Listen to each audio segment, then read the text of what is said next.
Okay, good morning, everyone. Welcome to week 2 of day 4 of our online museum training on museum management training for HEIs, implemented by Museo Kordilyera with the help of the Commission on Higher Education and the SSEREI of the College of Social Sciences of UP Baguio. So we now have sorry for the changes this morning. We will have two speakers for this morning. First, we will have Professor Boots Herrera and Peter Natividad, who will talk about conservation for part 1, and we will have Peter again for the other session next tomorrow. Okay, so let me just quickly summarize what we have discussed for the previous weeks. So we had a topic on concept paper writing for your museums. We had museum administration and museum management. We had Mr. Danny Natividad and Professor Cecil Galicame, who talked about museum administration. So today we are going to talk about a very important aspect on museum collections management, which will actually give direction on your direction for collecting artifacts and how to conserve them and deaccession some of these artifacts. Okay, so let me just share a very quick slide on the expected output, no? Just to remind you. This is level 2 already, so we wanted to help everyone in as much as we can. No? For level 1, for exercise 1, I said that we will have at least a concept paper for those who are starting up their museums and your museum proposals for whatever museum related projects you want to undertake in your museum. So usually this is around 3 to 4 pages, which our team of experts will have a look at it, and hopefully you can also use this proposal for your projects later on. So the deadline for that, we have decided that it should be on April 2021. And then the next one is the exercise 2 for our day 2 previously. We would like to kindly request our participants to submit your current organizational structure and then your proposed organizational structure. This will be in the form of a diagram, no? So consisting about 2 pages. So this will be again reviewed, and we will also provide recommendations for that. And the deadline is March 31st, 2021. And for today, this is about developing your museum collections policy. So we hope that you can start planning and drafting and writing, thinking about your own collections management policy for your museum. And the deadline is October 3rd, 2021. So like I said, this will be used for your level 3 for the technical assistance with a team of museum experts to look at these documents and to help you with your museums. Okay, so I'd like to introduce our speaker this morning.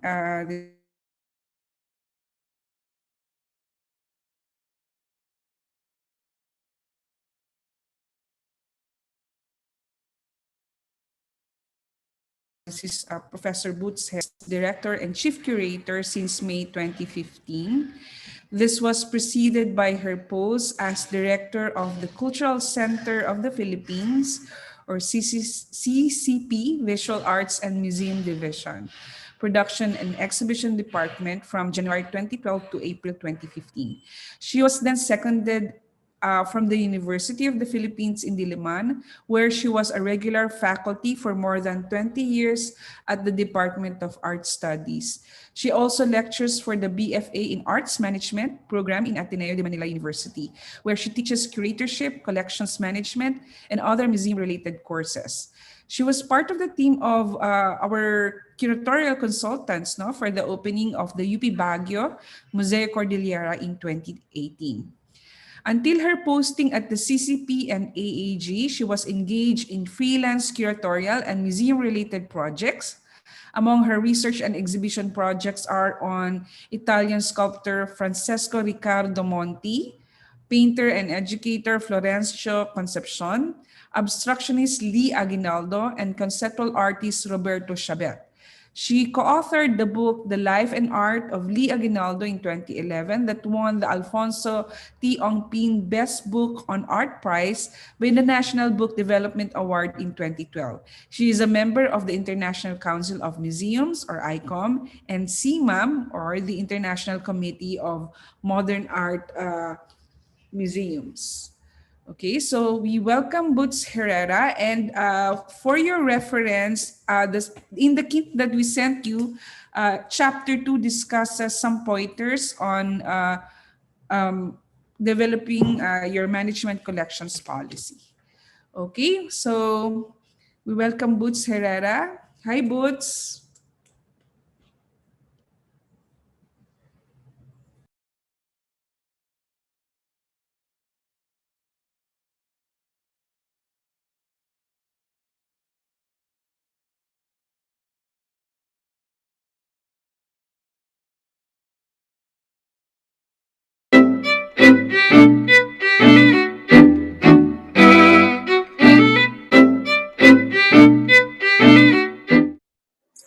Hi, good morning. I'm Boots Herrera, and this morning we're focusing on the process of developing a collections management policy for museums.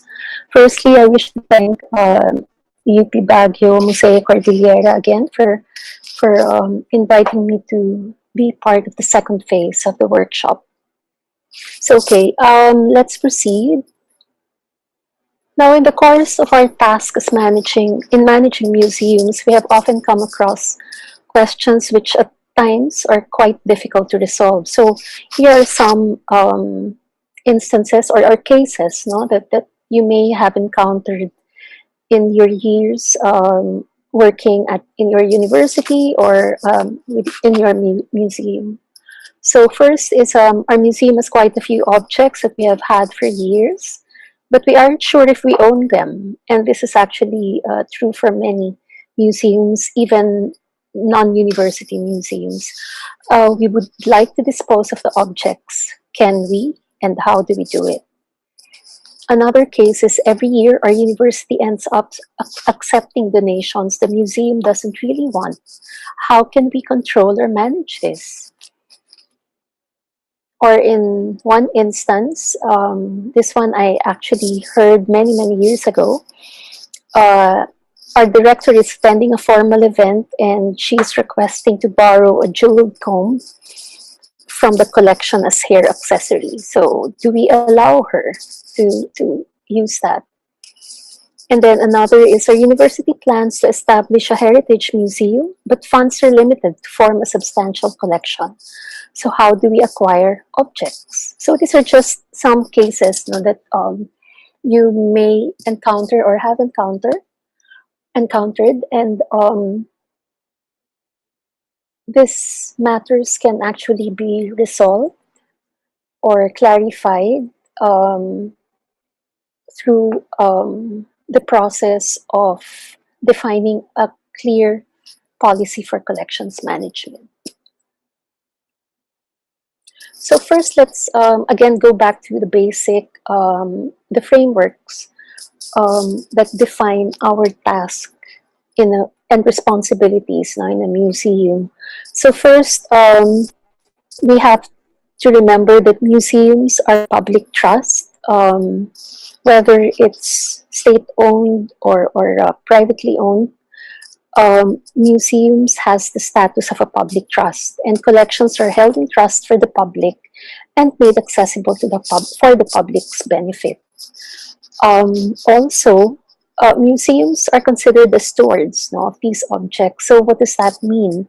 So stewardship is the careful, sound, and responsible management of that objects that are under our care. Effective collection stewardship ensures that the object we own or borrow or hold in it in our custody are available and accessible to present and future generations.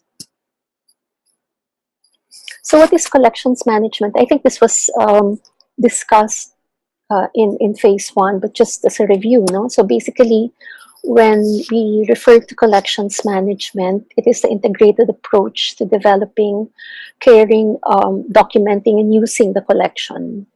And for the purpose, of course, of ensuring that it's available for today and future generations.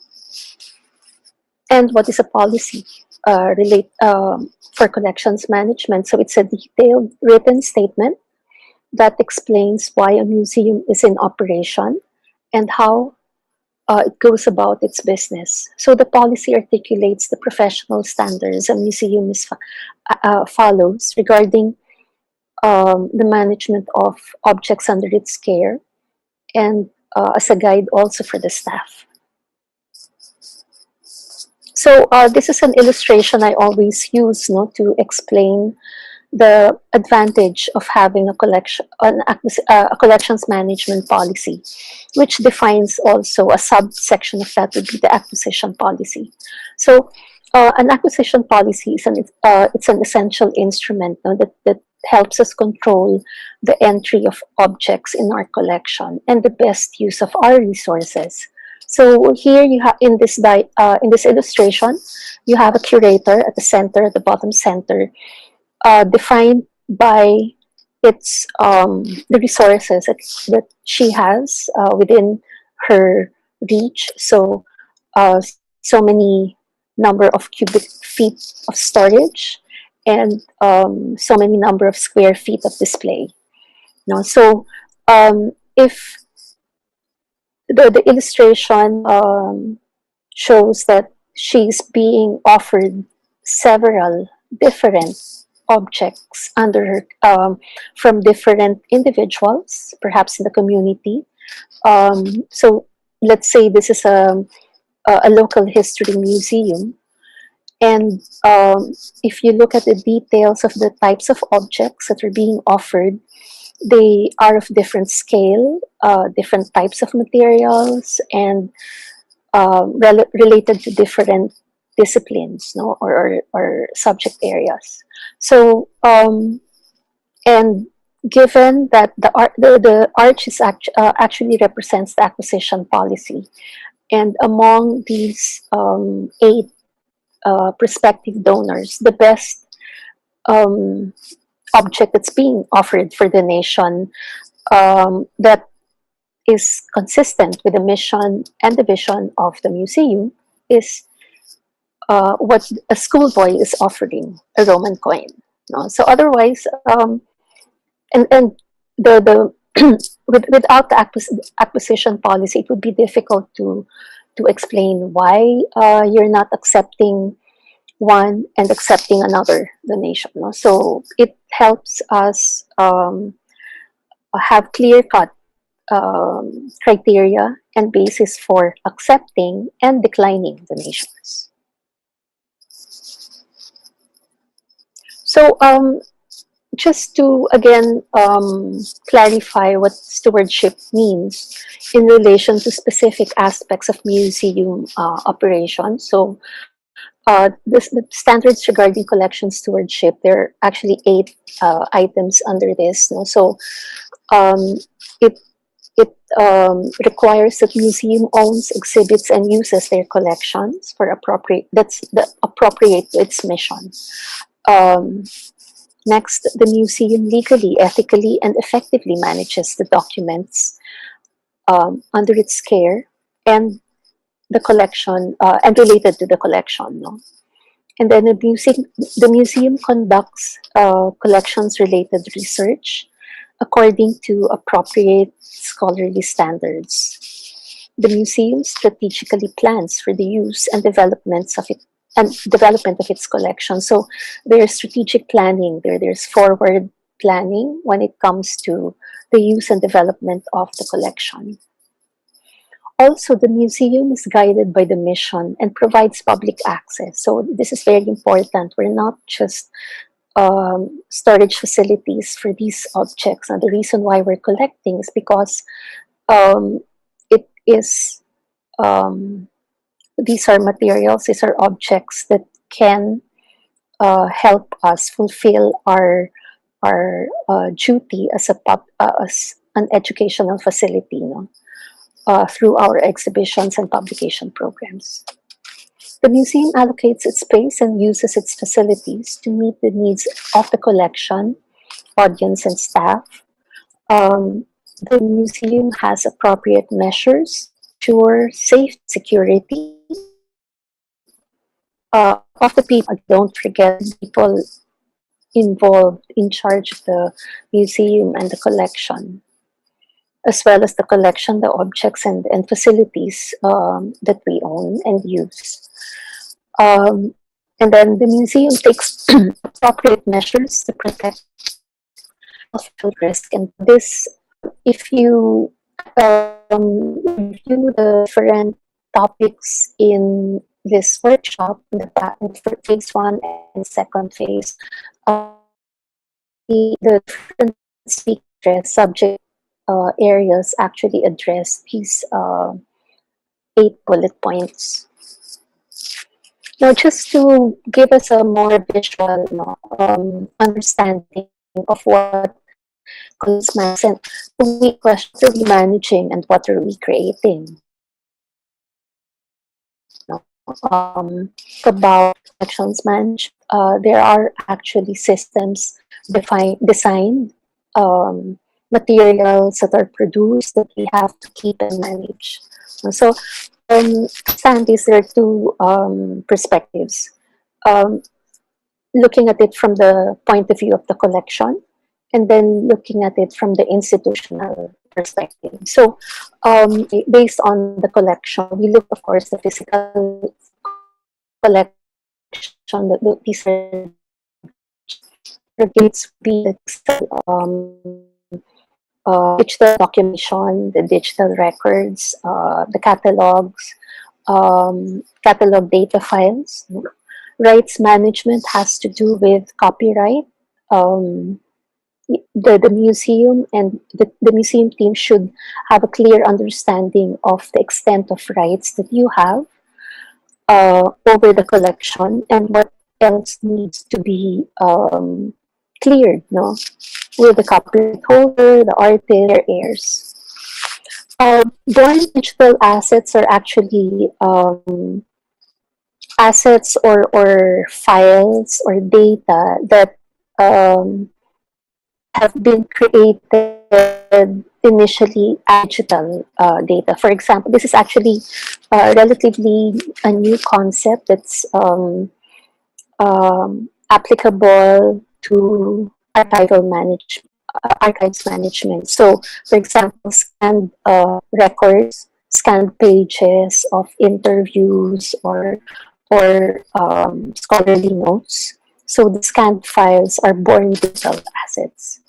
And then administrative information. No? So who's in charge of particular aspect of managing the collection.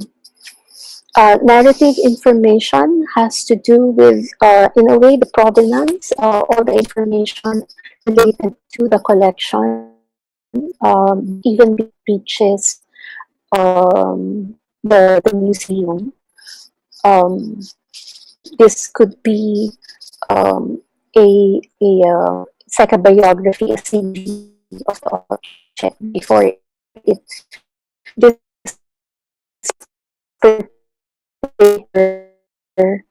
information will continue to be whenever an object, for example, is included in an exhibition or in a publication. And then collections-based knowledge, this would be the catalog, no? The catalog information and catalog files. Now, from an institutional point of view, these are things that we need to understand and to manage. No? So, for example, knowledge management means who has access to the information. No? governance, of course, has to do with it's important to understand the governance of the institution because this will affect the procedures, no, of the acquisition or the accessioning. The last has the final say, who gives the final approval in any acquisition, for example, or the accessioning. And then electronic records management from an institutional perspective um, has to do with what is the capability of the institution in managing these electronic, what's the capacity that's provided also in the institution. Of course, the thing is that it's self-explanatory, what kind of resources, facilities, how much, what are the, how much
Good morning. We have a technical glitch right now. So,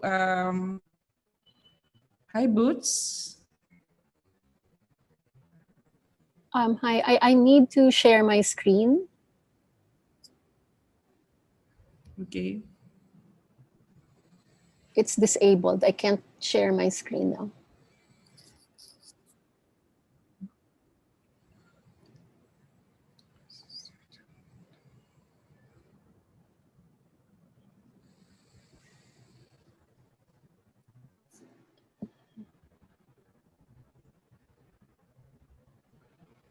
Um, so are you continuing with the video? Provided also by the institution. Of course, financial and administrative activities, how about how much, let's say, space are is available to you. Is there an off-site storage facility so that actually can expand the resources that you have to be able to acquire more.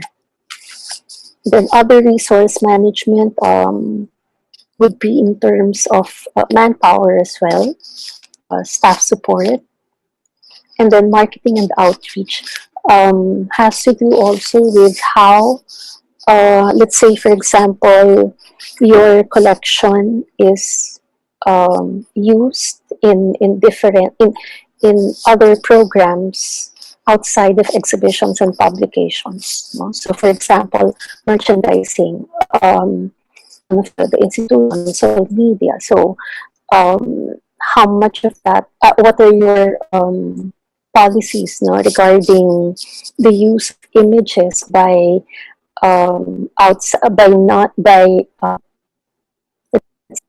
blog in social? What would be your policy, no, regarding that?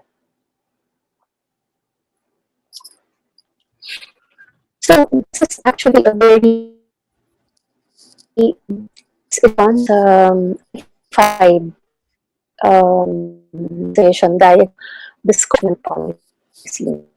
Um, the first two years are of course, the overriding framework would be the organization, the museum's mission statement. So I think from the very start, this has always been emphasized by different speakers, and that this the mission statement defines the scope of your collection, and,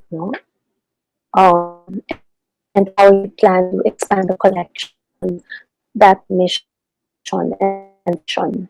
So the mission statement defines the collections management policy, and policy can be divided into four areas. No? So one is development, which refers to the policies related to strengthening the collection, which can mean acquiring or streamlining the objects under our care. Collections information refers to the policies related to enriching the significance of the collection, which include research and documentation.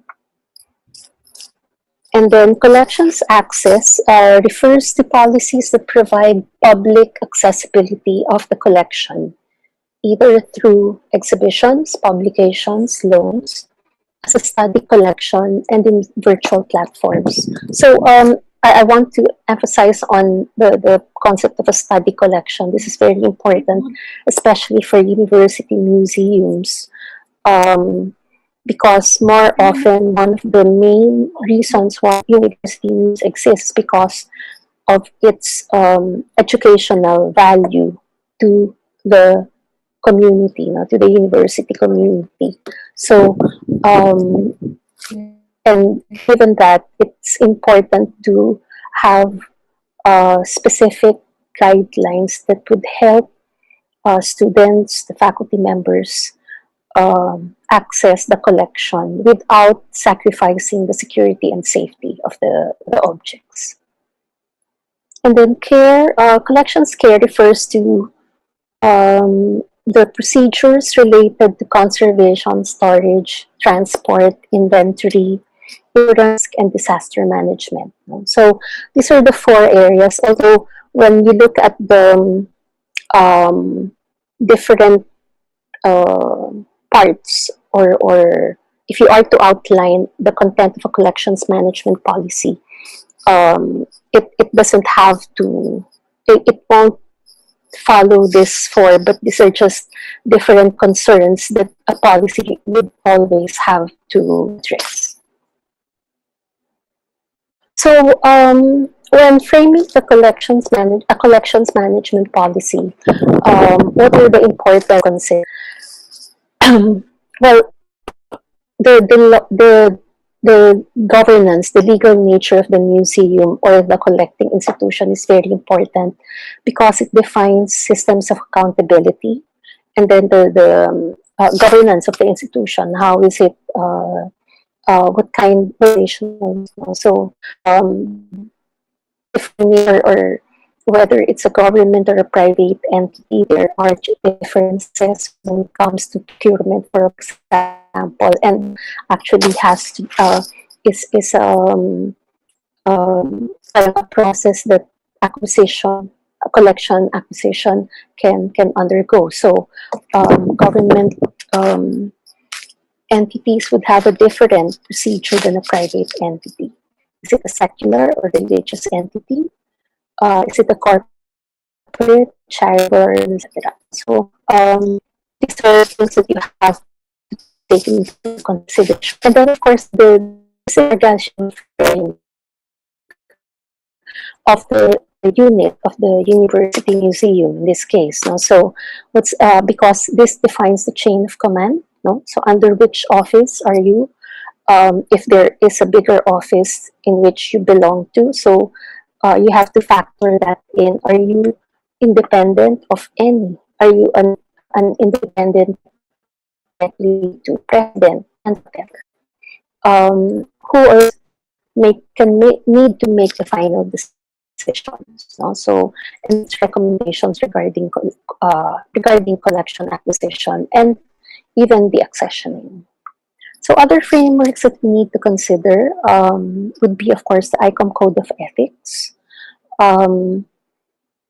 I think this has been provided since the first phase of the, and then of course knowledge about cultural heritage, national and international, and right.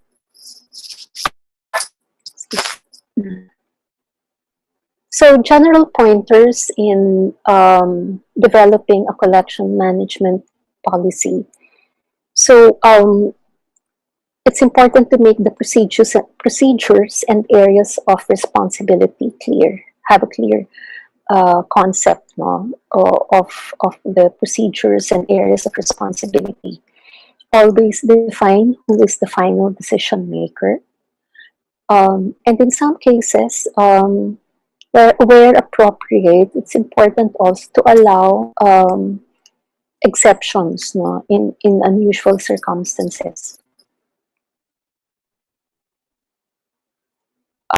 It's also evidence of complete written records regarding all collection-related decisions.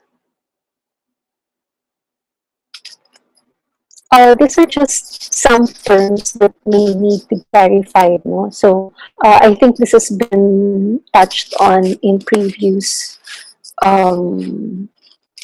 sessions, but perhaps I want to emphasize on four of these. So accessioning is the formal process of accepting an object. So there is a formal transfer of ownership, no, from the donor, from the seller to the museum. The accessioning, on the other hand, is the formal process that removes an object permanently from the collection. So there is a procedure to accessioning, although an initiator from someone from within, and often it would be the curator or the director of the museum. Loans are defined as temporary assignments of objects, either from the museum to another entity, often another museum, or temporary assignment of objects to the museum, such as for an exhibition or research.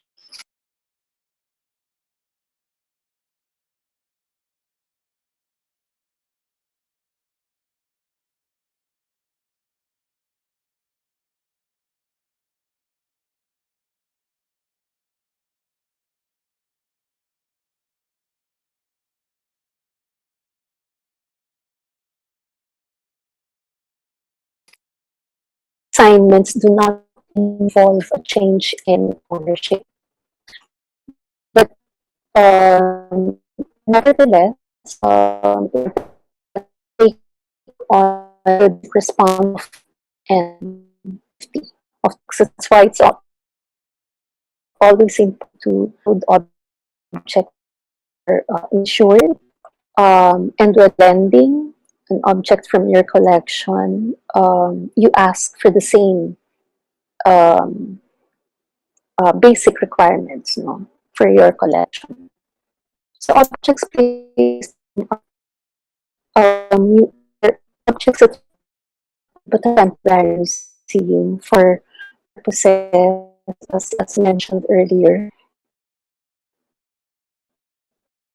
um, gift or purchase. It's still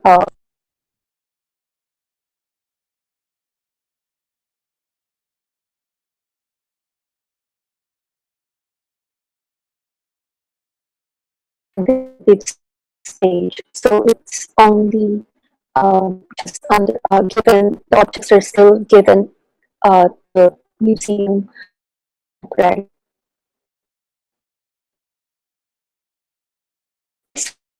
Um, Different policies. You look at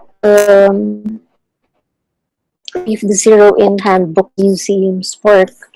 Um, this is actually um, explained or itemized, no? In the book from page 37 until page 42. But I'd like to go through some of the main points of different components. So the initial section of the policy would include, would define the purpose and description of the collections. The purpose of the collection relates to the museum, the mission of the museum, and then define what is the scope of the collection. So identify the discipline or genre, period, graphical scope. In the case of a university museum, I'm sure if it's going to be a combination of different disciplines, it's important to identify what are those disciplines. Is it a heritage museum? Heritage meaning, is it about the history of the university? No, so that would be a different um,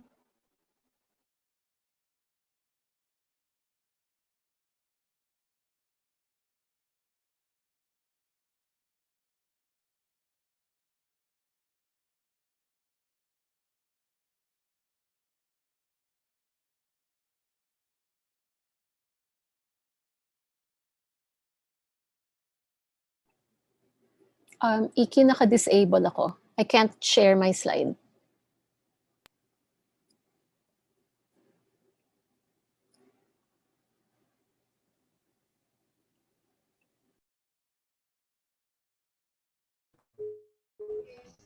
Boost, you can try screen.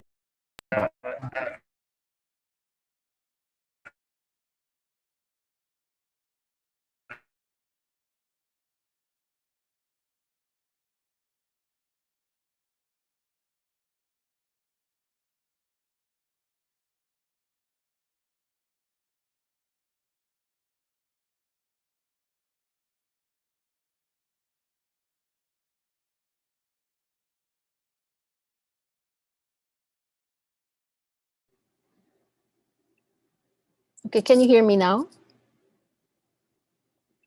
Yes, Boots. Can you start from the illustration where we stopped? This There's one? something wrong with our internet connection Ito.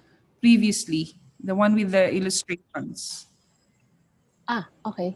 Medyo mahaba pa to Okay, so, Sorry yeah, for the technical glitch. okay. These two diagrams actually just, is my audio clear? Yes, the audio is now clear. Okay. The two diagrams just illustrates how the perspectives from which we should define, that guides us, no, when drafting a collections management policy. So you focus on the collection, and also you focus on the institution. What are the resources being offered by the institution? So I think these are, many of the terms are quite self-explanatory, but just to siguro emphasize on some, digital surrogates are um, referred to like digital copies, no, of related to the collection. So, for example, these are document image files, the catalog database, no, itself is a digital surrogate. Of course, it's also important to have a printed or an analog version of your catalog, if in case of technical glitches like what we're experiencing now. Rights management, of course, has to do with copyright, which we'll be explaining that later.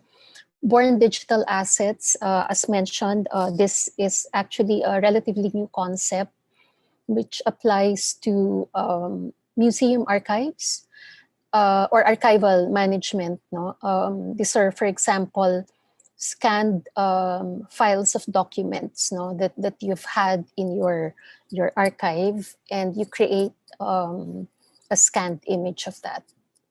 And then narrative information would be more about how would relate to the different parang well, stories or information. It's sort of a biography, no, of the collection, the provenance. Okay.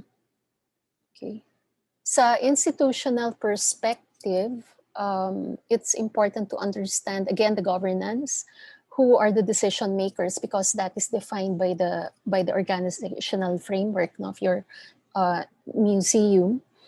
Who manages electronic records? Is there a central, for example, is there a central unit that takes care of all electronic records within your university? And how are these records managed also within your unit? So who has access?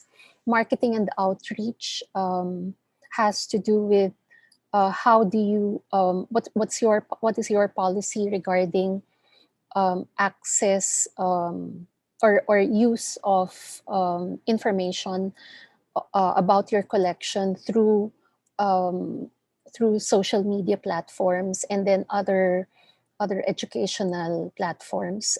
This is actually very important, especially now that most museums are online. And then facilities management, the extent of resources in terms of physical space, for example, budget and manpower. And then, of course, related to that is financial. This diagram shows just, it summarizes more or less how, what are the parang general areas of concern in a collections management policy. So again, the mission statement of the organization, which defines the bigger framework for managing your collection. Collections development refers to the policies related to, and then you have the 4 general areas. So collections development refers to the policies related to strengthening the collection, which can mean acquiring or even streamlining the objects under your care. Collections information refers to policies related to enriching the significance of the collection, which include research and documentation. Collection access refers to policies that provide accessibility of the collection either through exhibitions, publications, loans, in virtual platforms, and through a study collection. Collections care refers to policies that guide procedures related to conservation, storage, transport, inventory, insurance, risk, and disaster management. So aside from the previous points raised regarding framing the collection management policy, there are other considerations. And as I said, yung governance, it's very important because different types of entities, depending on how you are governed, what type of business you are in, or if you're a corporate entity or a charitable organization, there are different nuances in the way you need to operate or you should operate. There are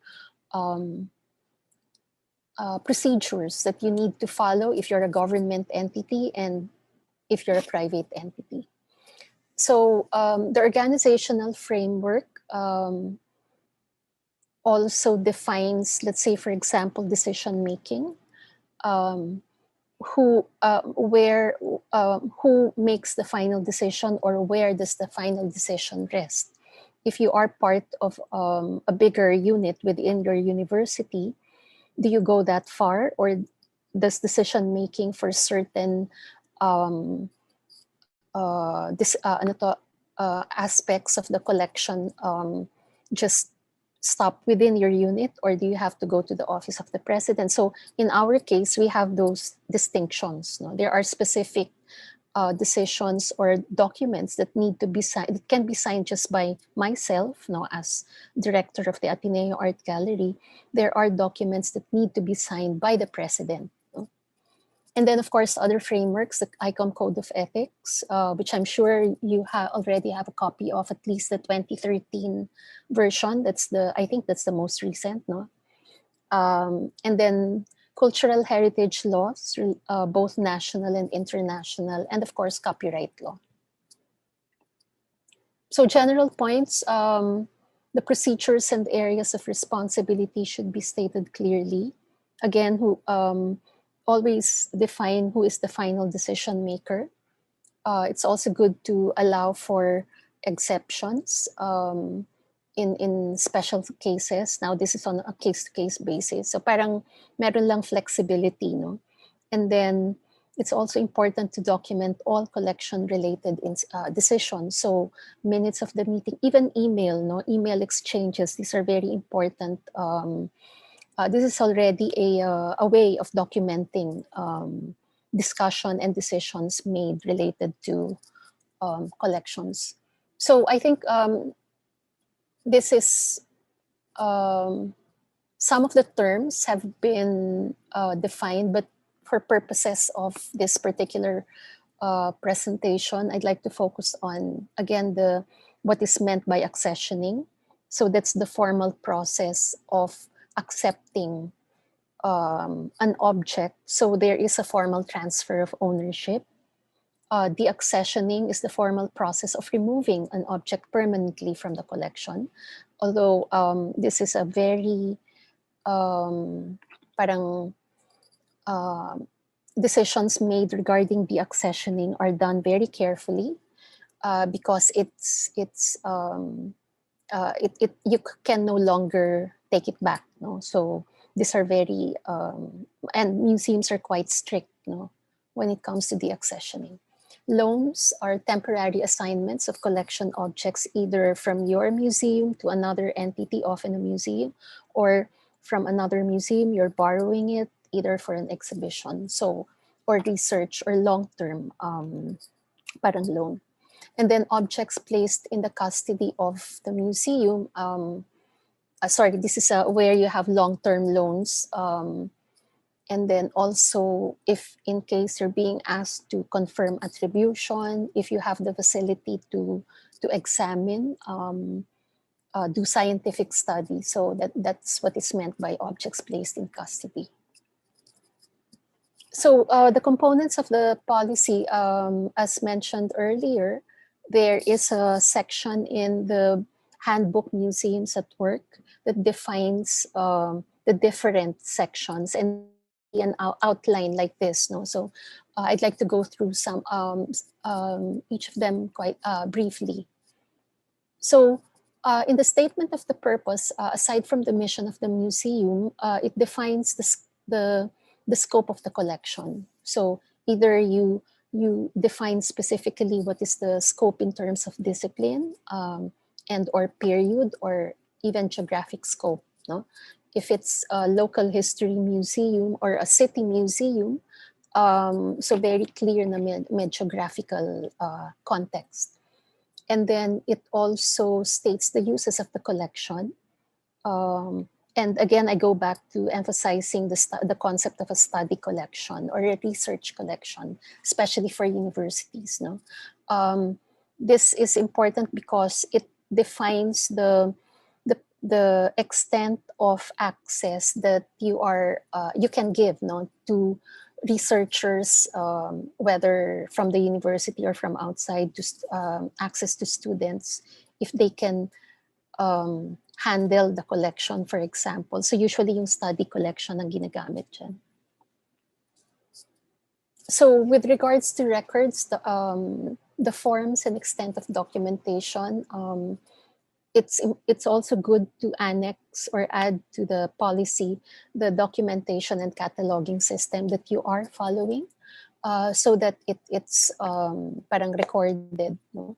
And then who is responsible for the creation and maintenance of records. So in our case, we have a museum registrar. So she's been managing the records. No, before that, when we didn't have that position, there was a particular person in charge of the collection without that position yet, no title. Pero now parang automatic, we know who to go to when it comes to accessing records, and then who has access to records and who is responsible for monitoring and documenting access. No, so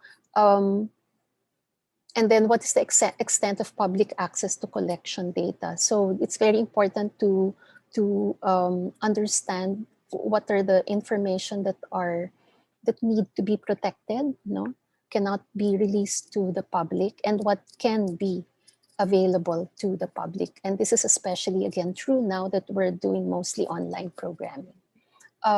Valuation, for example, is a data that we would not normally give out. No, so that's a very it's a confidential data. We don't send those information out. Acquisition and accessioning. So how do objects enter the museum collection? So there are different ways. Either you buy it, it's gifted to you, or donated. Its ownership is transferred through a bequest, meaning it's stipulated in a will. It can be a long-term loan, exchange between museums. Is often this actually can happen, and it's actually a good way of streamlining each other's collection.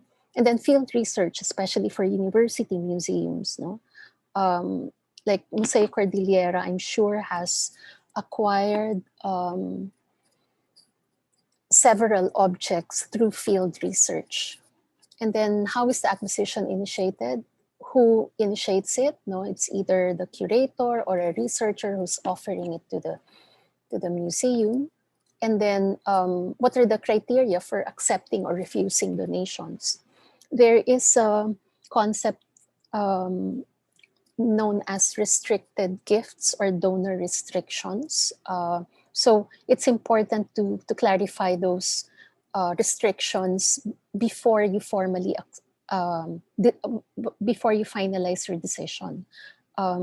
We, in the case, for example, here in Ateneo, we had a case wherein there was a prospective donor who wanted to donate his entire art collection, but his condition was it has to be everything.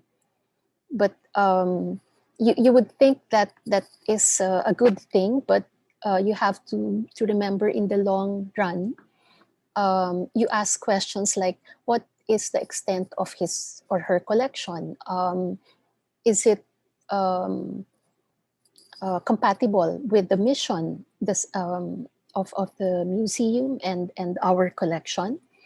And will we be able to take advantage of the donation fully? No, so these are questions that you need to address before you accept. So not all donations are actually good, because if had we accepted that donation, we would be sacrificing, or it would take up more space, more staff time in terms of management. So it limits the resources that we can give to other parts of our other items in our collection. So these are things that you need to address. And then who makes the final decision, and then accessioning. Who does that? No, as I said, in the context of a museum, it would be the registrar. And then for the accessioning and disposal, and what are the conditions? No, acceptable conditions that you can accession an object, and who initiates it, and what forms of documentation. So often one of the and then you decide what is the method of disposal. So it's either you sell it, exchange, or destroy it, especially for objects that are in very bad physical state that may put the rest of the collection at risk.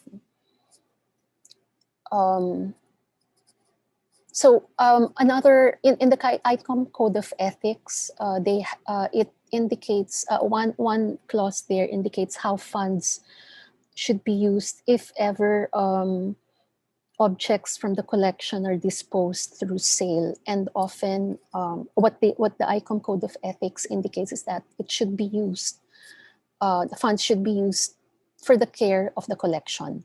Now, during the pandemic, a number of museums have, especially in North America, had to consider disposing the accessioning objects from their collection, and planned to use the proceeds from the sale to to um, to help with the salaries, for example, of the the staff. No, I think, well, the museum community has actually been more open to this exemption, especially considering the situation right now. So incoming and outgoing loans. So lending is actually a very important part of our programming. It enriches the significance of our respective collections.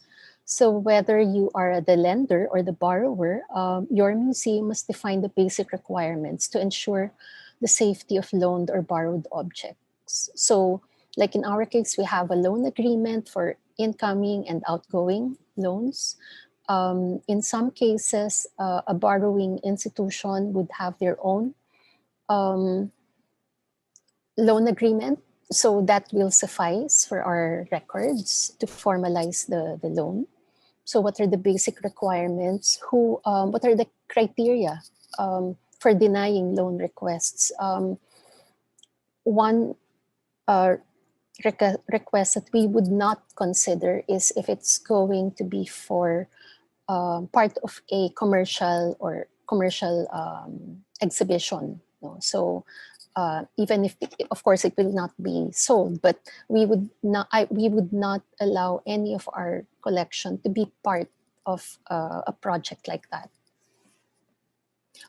Requiring facilities report is important, and it's also good for you to have your facilities report prepared, because if, let's say, you're borrowing an artifact, an object, the lender might want to see what type of facilities do you have. No? So it's good to always have that on hand.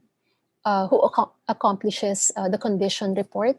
Peter will be discussing that. So basically, the general rule is, if you're the borrower, before you move the object from the lender's premises, a condition report has to be properly accomplished, and insurance also has to be provided before transport. And then when it reaches your premises, you open it, you unpack it, and confirm the condition. Before you pack it, at the end of the exhibit, you do a condition report, and then you review the condition report when you're back at the premises of your lender. So may ganung procedure. Access to collection. So aside from exhibitions and loans, access may be in the form of research and study. And again, I go back to the concept of research collection, photography, reproduction, the use of collection data, whether in its analog or digital format. So siguro one of the first questions is, would you allow non-museum staff to enter your storage facility? So museums, especially big museums, have a very strict policy about that. And sometimes it's really a good opportunity if you're allowed to see the collection storage facilities of museums. Can objects on exhibit be requested for study? So that means it will be removed for display temporarily. Will you allow that? No. When can access be denied and by whom? And who oversees these research requests? So preservation, again, Peter would have addressed this. No? So basically, what are your policy regarding storage? How often do you check on the environment of the storage facility? What kind of documents? How do you monitor these conditions? No, what are the minimum standards of physical care? Schedules of collections maintenance. So inventories also is related to preservation. So it's good to establish what is the process of inventory, how often is this done, and who does it. So yung systematic inventory of collections is different from condition reporting. No? So it's really just checking if the items are there, and you can tell immediately naman if the condition has deteriorated from the last time. So it's like a quick condition, parang ocular condition reporting. And if necessary, you do the proper parang procedures to address any deterioration, if any. And then what is the procedure in case of missing items? And this type of problem has happened even in large museums. So, okay, risk management. So that requires thoughtful review of potential hazards, including natural disasters. So what are, again, Peter has addressed risk management, I think, in part one. No? So what is the procedure regarding risk assessment to the collection? Is there a disaster preparedness plan in place? So it's also good to annex that as part of your policy. So what are the procedures regarding insurance coverage? What type of insurance coverage do you provide for your collection and for your for objects that you are borrowing? And then lastly, again, I go back to yung ethics, no? So these are these points are very important when managing your collection, especially managing a collection, especially if your collection has are significantly impacted by market forces. No? So other procedures in collection management, generally museums do not conduct appraisal or even authentication services because of conflicts of interest. So I have often declined these requests because it is not an ethical practice. No, this is actually also indicated in the ICOM Code of Ethics. So appraisals have to be done by an independent entity. And then museum staff are also advised not to pursue any collecting activities, although this is quite difficult. No, but I think what is important here is to have transparency. No, to make sure that you are not prioritizing your personal interests in relation to the interest of your museum. And lastly, as in any case, policies need to be reviewed and reassessed so that we make sure that it's relevant and effective. Yung mga exceptions, you might have to review that, and it might lead to some revisions. No? So it's also important to indicate time frame for monitoring, evaluation, and revision. And with that, I end my presentation. Thank you. I'm not sure if there's time for questions.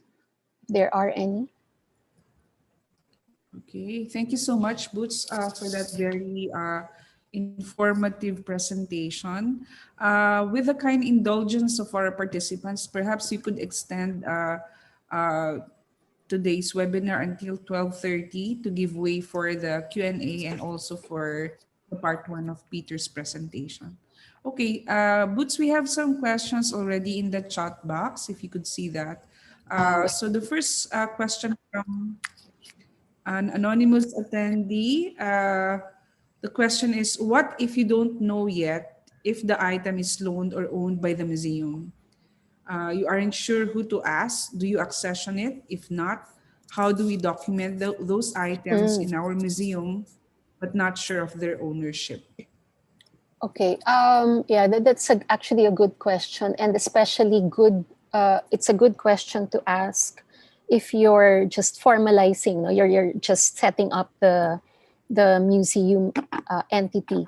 I would suggest if there is doubt with regards to ownership, you can note it, no, in the catalog. What you can do, kasi when you catalog, you assign a number, no. I remember there was one parang case, although this is for loaned exhibitions. What you can do is, if you want to, if you're in doubt, no, you can actually add a letter T, as in tango, to the before the number, para just to indicate na temporary lang to. So you're not yet sure. I'm sure in the course of a given period, you will be able to confirm. No, so that would be my suggestion. But it's already important to record, to document the object or objects without necessarily finalizing the accessioning process. Yun. Klaro ba? Tama ba? Na ano ba?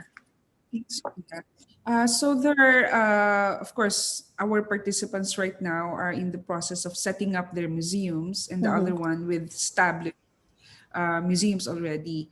But we noticed that some of these established museums doesn't have a collections policy at all. So how do they approach, for instance, if it's a startup museum, starting a museum, or a museum already in place without collections policy?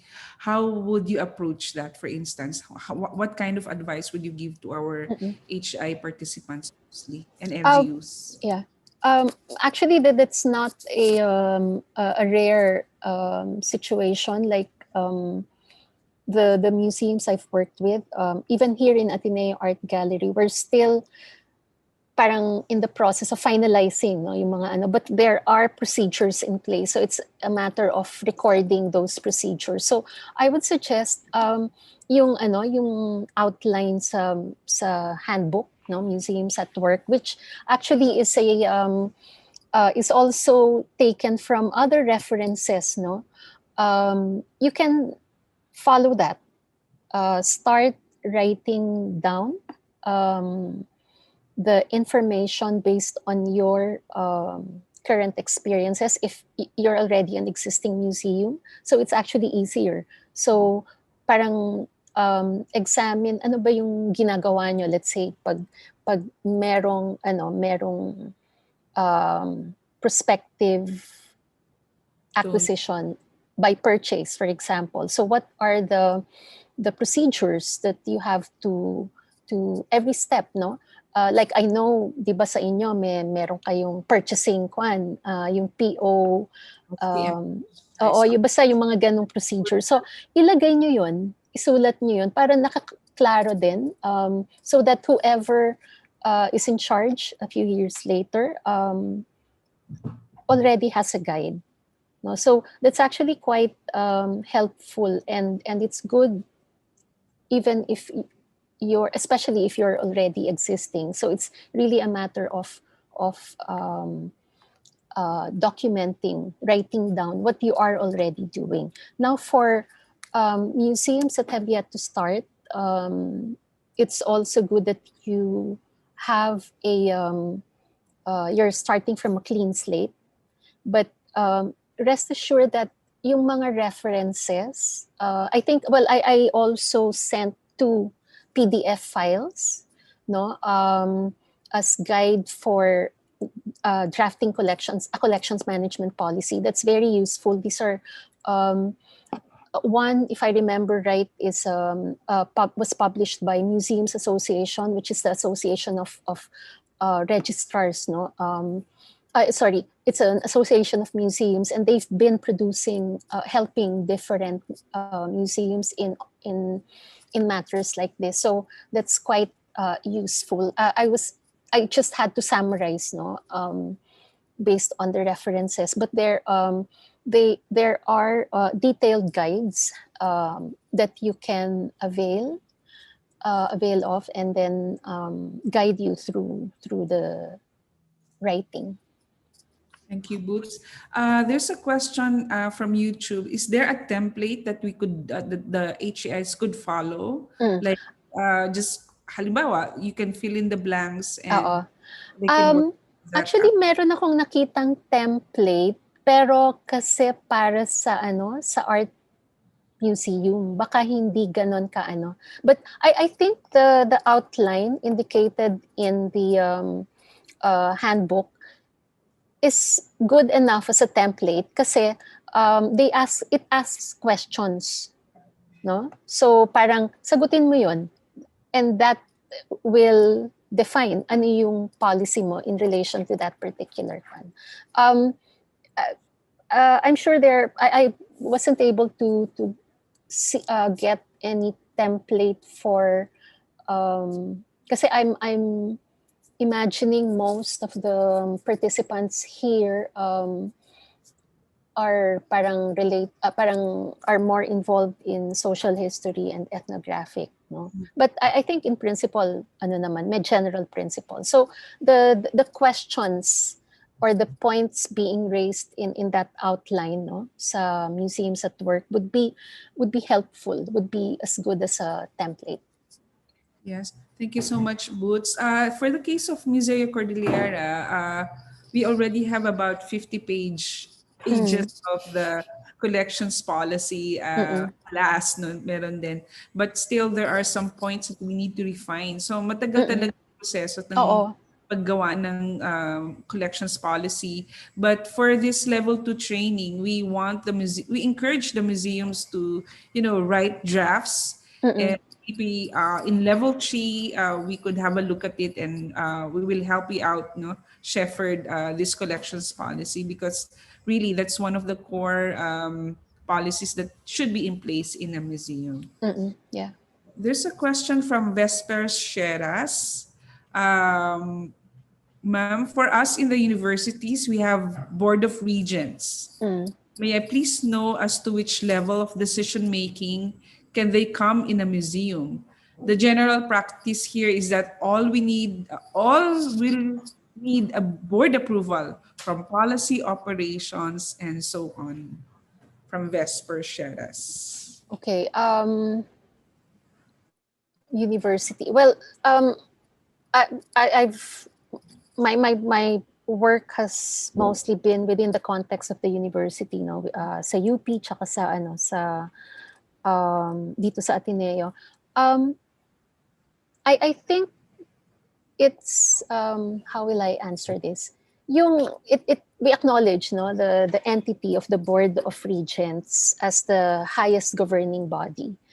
But I think it's also prudent to select which decisions should reach them and which should just reach, let's say, for example, the college level or a unit within the university.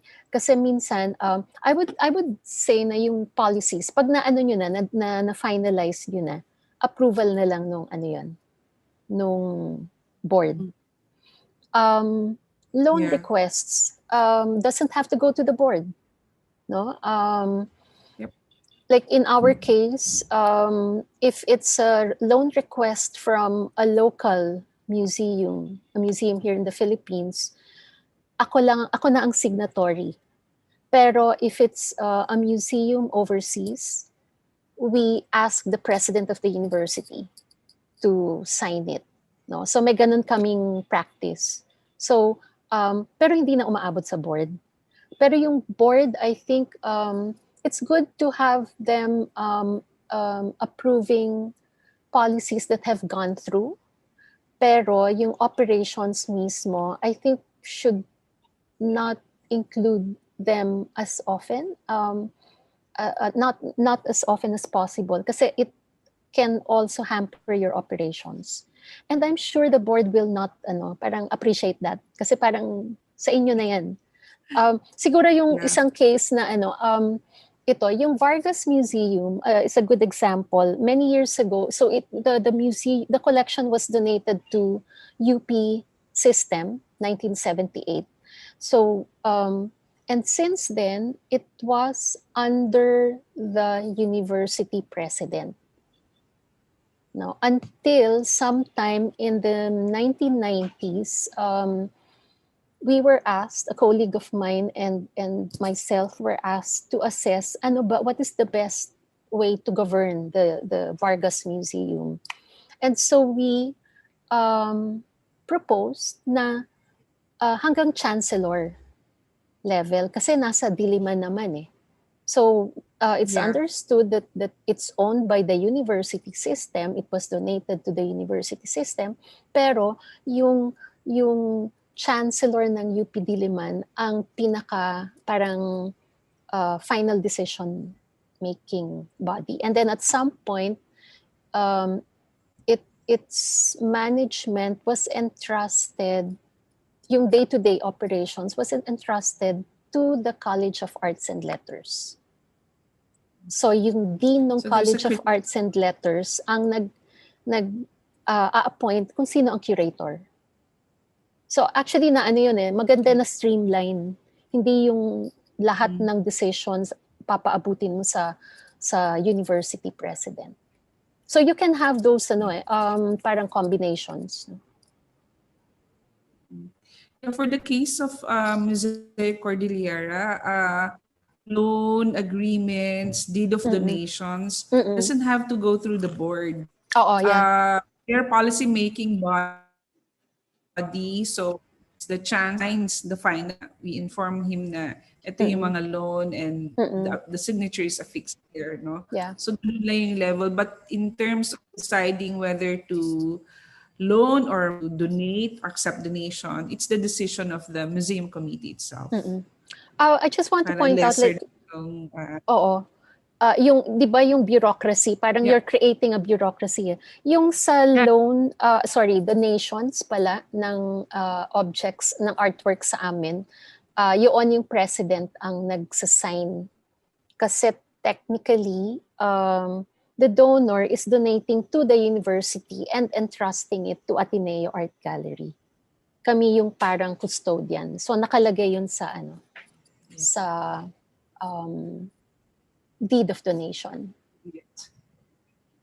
Are you still there, Ikin? Parang nag-freeze ka. Yeah. Okay.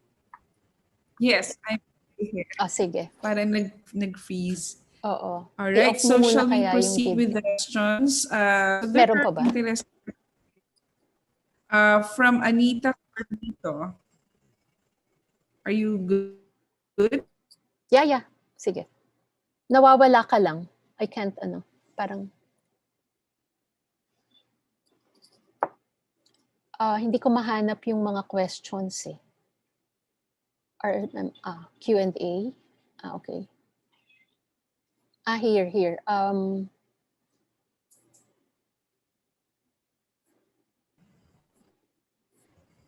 Hello. Yeah.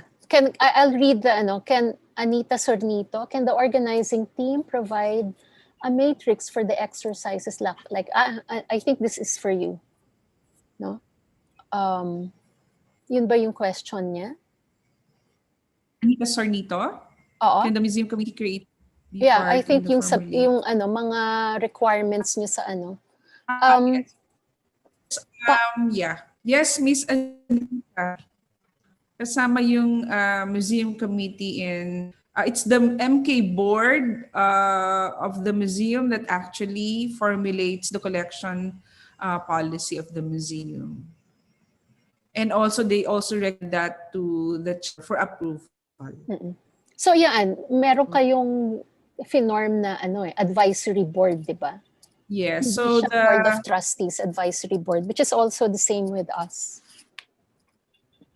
The museum board composed of the representatives from the different colleges of the university, plus the Kordilyera Study Center, the research arm of the university, the Committee on Culture and the Arts are part of the museum board who actually drafted the collections policy for approval and recommendation to the chancellor for final approval. Okay, so we still have a lot of questions. I'm reading the question of Esguera about a heritage museum. So the question is it possible and Okay. acceptable to house both artifacts and records or documents in our museums? Actually, yes.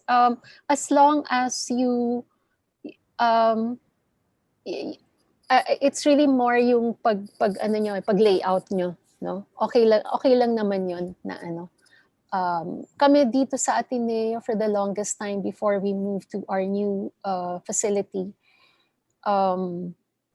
all the records, the archives were in boxes, parang stored near the artwork collection. No? So it's really just a matter of parang organizing the space properly. Pero importante rin na digitalize, no? Yung scan, yung mga records na yon. Kasi that's what actually we did, no? And I think almost finished na kami, pati exhibition archives. Yeah. Okay. So for the case of Kordilyera, there's we have an archive, Baguio Northern Luzon Archives. All the documents are there, photographs. We only keep the museum artifacts in the museum. No? So hiwalay siya. Pero I want to point out din na there's a recently there's more parang focus also in managing the museum's archives, yung history mismo ng museum, no? So yun din yung isang siguro, let's keep that in mind, so that kasi these records, yung project files for example, these are already part of the history of your museum. And if at some point you need to go back to them, at least organized yung files. Yeah. So we have a lot of filing cabinets for project files from the inception to the current exhibition. So it's all filed. Especially we do that now because museum website now, so it will be archived. There's a question here. Platform as well. Sorry. There's a question here from an anonymous attendee. What is your suggestion if some existing collections will not be part of the proposed exhibit of the museum? Example, seashells, but it will not be part of the Heritage Museum. I can't categorically answer this question without knowing the background or more information about yung seashells. Kasi pwedeng it may not be part of the exhibit now, pero baka kasi depende kung kanino galing, for example. And if you're talking about the history of the university, and let's say if it came from an important personality, professor, so baka ano yun eh. So I cannot categorically answer that kasi yung hindi depende rin kasi kung ano, what do you mean by heritage, no? Heritage nino nung university or nung mga tao na nagtrabaho sa university. So these are questions that you need to answer. You need to tease out so that you will kasi if you are able to answer that, madali na yung at least defined na ano yung scope ng collection niya. Okay, thank you. Good. So there are a lot of questions. Can I just answer this one? A family member of a donor is requesting to borrow the object donated by their family. Okay. Could you please give examples that may have encountered? What did you do about it? Thank you. Actually, wala pa kaming na experience na ganito. Pero if you wish to parang agree to the request, no? Ang importante lang is you treat it like you're lending it to another museum. Make sure that first of all, you ask where will it be displayed, hindi exhibit, displayed, no? Kasi baka mamaya it will be in a big parang venue na walang proper facility, baka masyadong mainit. So yun, i-assess nyo muna how saan ilalagay. Kahit na sandali lang yan, you actually need at least 3 days to bring it there, and then the event, and then you bring it back. No? So, kasi yung transport ng objects, nakakasira din yan No? So, these are things na I understand yung especially if it comes from a donor. But if you want to make this as an exemption, make sure that you are parang looking after the proper care of the object, and not just to appease the donor. Kasi I'm sure they will understand if you decide to decline it, if you explain it to them.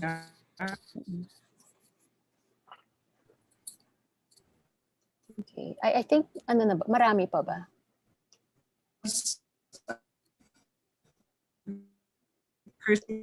Iki, nawawala ka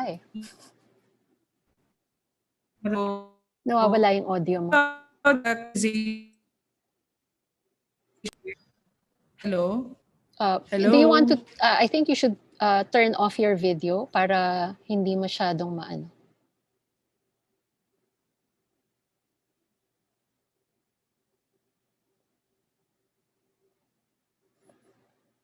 Is it my signal or your signal? Di ko alam Anyway, mukhang okay naman.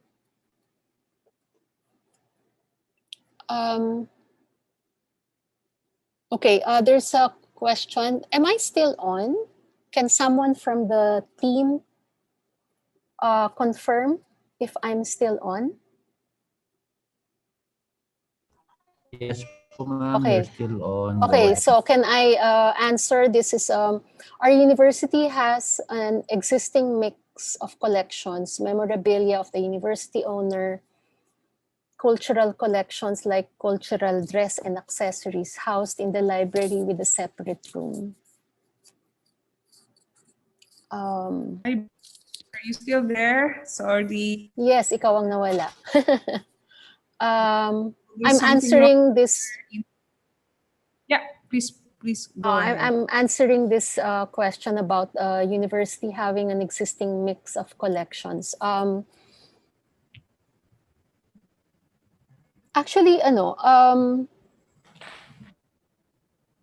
housed in a library with a separate room, is it possible to be combined as a museum? Yeah, I think it would be. Actually, parang baka mas appropriate na university archives collection, no? Kasi dito sa Ateneo, parang yung materials relating to the history of the university, nasa kanila. Pero in your case, merong clothes, cultural collection, so and then memorabilia of the university owner. Siguro rather than cultural heritage, university heritage ang mas appropriate na pangalan, no? Dun sa, and yes, I think you can combine them. It's in the matter of how you would curate the exhibitions kasi, no? Yun yung one. So I think that has been addressed. Parang there were speakers on curating an exhibition, and there will be more, I think, in the coming weeks. Can the museum committee created be part of the formulation of collection development policy? Yes, actually, yung museum committee can be involved in developing the the policy kasi sila naman yung parang kumbaga nagde-define din kung ano yung procedures, no? So tapos siguro merong another entity within your university that will review it before it is finalized. Okay. I think that's it. Did I Would you like to answer this superstition? Alin? Sorry. Itong anonymous attendee, would you like to answer superstitious beliefs? Nasa na naman. Given the circumstances that museum, anonymous attendee. Hindi ko makita. Given the circumstance that the museum, not superstitious, allows the artifact that is known to have body, the museum who wore it died of accident. Will the museum have the liability to the person who died of the accident? Sorry, namatay yung tao that wore it before it was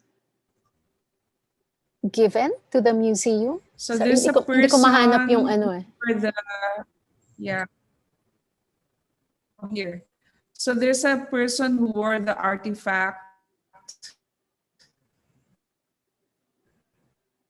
and to the person died, the person died of no.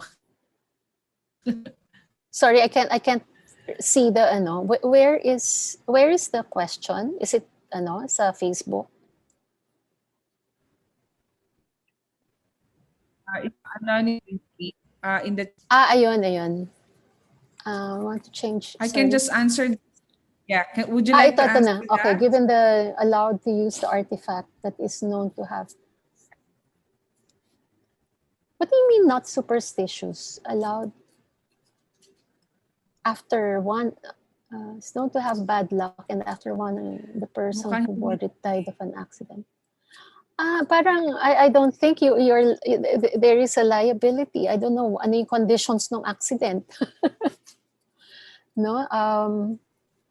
Parang this is just a bad coincidence. Pero ang ko dito, ang point ko dito, why did you allow an artifact from your collection to be worn by someone? Kasi pag na yan, pag na-donate na yan, hindi na siya kung clothing siya, it is not meant to be worn unless it's in an exhibit, no? So yun ang questionable pa hindi yung na-aksidente yung humiram. I would question the decision of the museum administrator who allowed that. It's the same as yung ni-raise kong example kanina, yung comb, yung paineta. Meron talagang isang director na hiniram niya yung isang paineta sa collection nila para sa isang event, no? So how can that happen? Okay. Drawing from your rich and nuanced experience with CP, how does one manage a public and private collection? Alam nyo, pareho lang. I guess ang magkaiba lang is, of course, the extent of resources that we have is here in Ateneo. Pero still, the requirements are the same. No, you just have to be more creative if your resources are limited. But and from my experience, it was actually an advantage that I came from government. Kasi mas parang I get to understand how to better manage resources. And appreciate what I have on hand right now. Pero in terms of approaches, pareho lang. Kasi these are all and these are Philippine art collection, contemporary modern art collection, and they're all very good very strong collections, both of them, the CCP Visual Arts Collection and the Ateneo Art Gallery Collection. And yeah, I would give the same amount of parang consideration and care. For objects that we will be acquiring through loan, should we have a uniform number of years for the loan, or this will be decided after talks with the object's owner? Okay, from our experience here in Ateneo, there are a few, no, not that many. There are a few that have been are on long-term loan, and if I remember right, what we have is a minimum of 5 years, and then subject to renewal. Yun. So I think that would be a good duration, para kasi masyado ring it's good not to bother the donor that often, no, kung every year. So I think 5 years and then subject to renewal. Yeah. Yeah. Okay. For some objects na naka-display, please tell your donors that you cannot just pull out an item on display. Ay, oo. You have to be inclusive on the day. Oh, actually sa loan agreement nakalagay 'yon. Parang may minimum, parang there should be advance notice if it's necessary.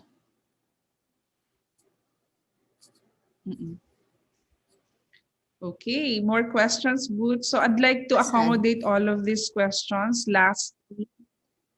So there are more.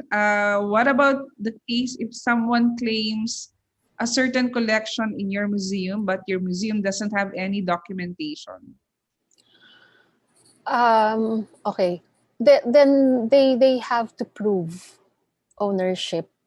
Alam nyo, merong a few, I think this would be relevant to, let's say, the CCP Museum, the CCP collection. Kasi yung CCP collection ng history niyan medyo complicated eh. Hindi, merong CCP Museum tapos Museum of Philippine Art Collection. There are two entities, and both of those museums had a very active exhibition program aside from its collection. So through the decades, parang ang daming na nag-accumulate na mga artworks na hindi that have been unclaimed. And I remember in the mid-90s when we were assessing the storage facility, which is not very big, no? And to top it off, sa CCP, walang permanent space to exhibit the collection except for yung mga nasa hallways, yung hallway areas, no? So we needed to streamline, and it was confirmed that a number of those objects were not necessarily owned by CCP, but we were keeping it in our storage facility. So what we did was we wrote to the artists, gave them a considerable amount of time to pick it up, no? So documented yon. Tapos sinabi namin na if at some point after this period you are not able to retrieve your artwork, we will dispose of it as we see fit or accession it. No? So may ganong kwan. Yun yung naging kwan namin, parang naging procedure. Hindi yung tipong accession. Although I think yung nangyari sa MOPA kasi, and this I encountered only recently, na merong mga artworks that were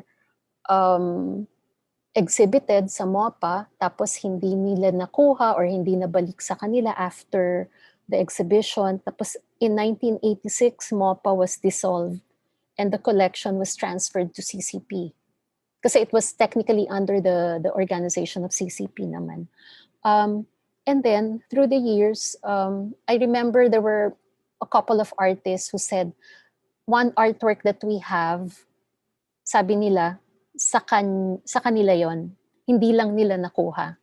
Tapos, tinanong ko, gusto nyo bang iyan? So, parang, although ang ano ko rin kasi parang, because it's been with the CCP for decades, may legal term yun na parang, di ba parang na-transfer na yung ownership.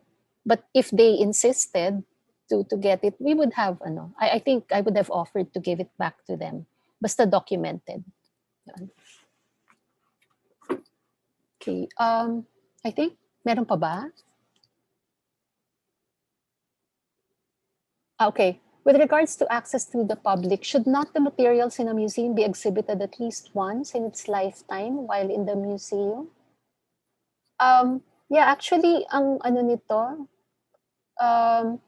kung hindi nyo magagamit sa isang exhibition ng isang object, why accept it? No, why acquire it?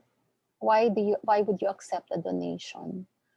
I'm sure kasi the fact that it was considered and eventually accession, I'm sure there was something about it that you, the curator, the director, the team felt would be parang useful or advantageous, no? So again, it boils back to yung acquisition policy, no? Pero kasi if it's an object that has been with the university, let's say for example, and then parang pinasa lang dun sa museum, then it could be considered for the accessioning. No? Kung tingin yung hindi siya relevant. And maybe it would be more relevant to another museum. Let's say, for example, you can consider a local history museum kung relevant yung object na yun. Mas magagamit nila. So yun yung tinatawag na yung i-accession mo, pero ang disposal is you donate it to another entity that can use the object more fully. Okay. Okay na? I think si Peter meron pa, no? So, Iki, naka-mute ka. Okay, thank you so much, Boots, for answering all of the questions and your presentation, despite all the technical glitches. All right, so thank you, Boots. We will have the second speaker from Peter Natividad. So with the kind indulgence of our participants, we shall extend this webinar hopefully by until 12:30. I hope you'll stick around, and if you can bring your lunch and do a working break, do a working lunch together. No, all right. So thank you, Boots, so much. I would now like to introduce our second speaker this morning. So there were some changes. Thank you, Boots. So there were some changes. We are having Peter's talk part 1 for this webinar. So I'd like to introduce briefly Peter John Natividad. He's the current vice head of the National Committee on Museums, or NCOM, of the NCCA, that's the National Commission for Culture and the Arts. He is the collections management consultant of the Lopez Museum and Library. He also provides consultancy work for museum and art collections management systems of numerous institutions such as the Costume Museum in UP Diliman, Metrobank Foundation, Mactan New World Museum, People's Museum and Library in Nueva Vizcaya, of course, the Museo Kordilyera, Museo de la Salle University in Manila, Iloilo Museum, Arete, Creativity Hub, and all others. No? So he's one of the authors of the Making Museums Work, a zero-in handbook, and one of the contributors for the Plotting Points, the first national summit on museums, no? At the Yushchenko Museum last time. So he's also a contributing author for UNESCO's Heritage in Young Southeast Asian Hands module and the second sub-regional workshop for Southeast Asia. So he has a lot of contributions in terms of its photographs, no, in the Benka book, the Abueva book, or the Quiapo book, and a lot of publications. So Peter took his fine arts in UP Diliman and received his diploma in art conservation from the National Research Laboratory for Conservation of Cultural Property in Lucknow, India. He is the founding member of the Alliance of Greater Manila Area Museums, or AGMAM, and sits as one of the board of directors for the Angono Artists Association. So without further ado, let us welcome Peter Natividad for a webinar on collections management or condition reporting, which is part 2 of the webinar.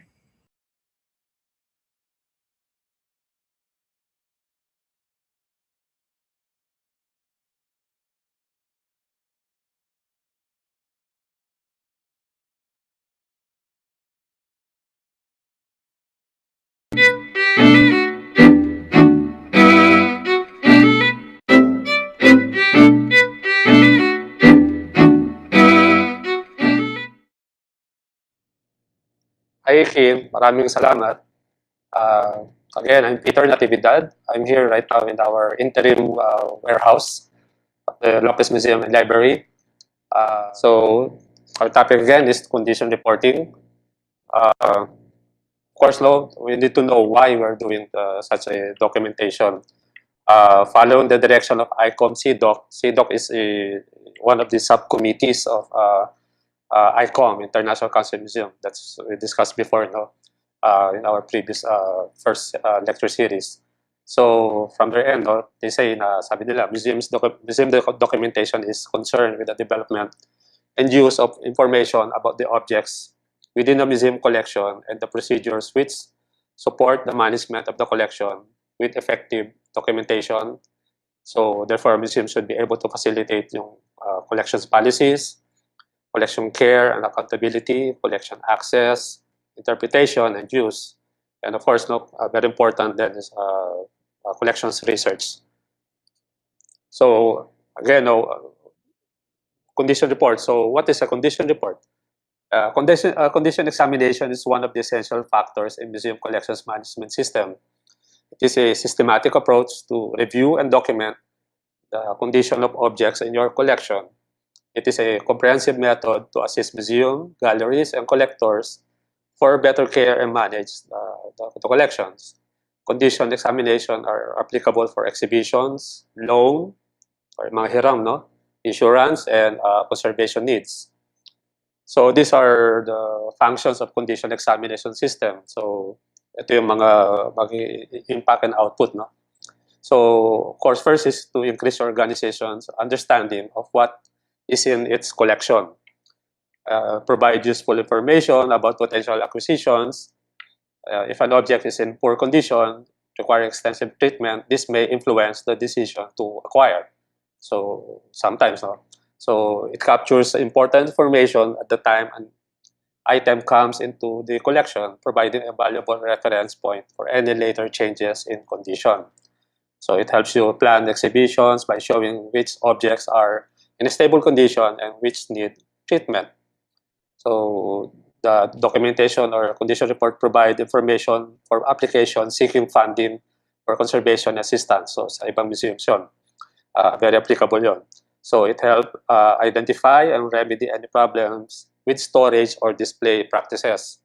It helps resolve disputes should damage occur into an object in your collection while on loan to another organization or during transportation. So later we will discuss that about those issues, no. So lastly, it helps with insurance claims if an item goes missing or is damaged. So nakunod sana it doesn't happen in our museum, no. You may have problems making insurance claims if you don't have recent condition reports about material in your collection. So later I'll show you some examples now how we can do that. So very important then, this one factor, or one aspect of the condition report. No? So you should know that there's a format. No? So there are the two types of format. So when a written documentation, it can take a number of forms, from handwritten treatment notes to long narrative reports. Analysis and treatment reports tend to fall into two particular categories in general, described here as a checklist and narrative. The difference between the two is less established in practice, and a mixture of the two formats is very common. So ito yung most of the museums, no, this is the format they use, no, checklist form. So the list of categories and checkboxes with terminologies, and especially useful when efficiency, consistency, and economy of space are of high priority. Then number two is narrative style, written descriptive report, normally used for documenting a single item or for objects and high intrinsic value. So those are the basic, no, format. So isang checklist form, the one with checkboxes, no, it contains some mga definition, terminologies. Just need to check na lang, no, what type of damage that you can that you will observe, no, from your from an object. Then, like, for example, merong crack, and then you'll just select na lang yung sa checkbox nung merong term na crack, no, and then later describe the location and sizes. Then the narrative style, of course, no, these are the parang medyo kwento, but of course, no, with details, no, if you cannot, if you don't have those parang technical aspect on how you will describe it into more with the terminology that we use, no, sometimes parang it's like parang you will just use lang yung mga terminologies lang parang similar to the terminologies that we normally use, no. So later I'll show you those mga terminologies that we normally use to describe yung mga certain damages that we observe. And then this is the basic, no. This is the most important framework for examination. So this following information, it should reflect in your parang for each page, no. Actually, this should be reflected on the first page pa lang ng inyong condition report form or a paper. So it's up to you if you want to use a legal size or A4 size format na paper, no. But again, no, very important.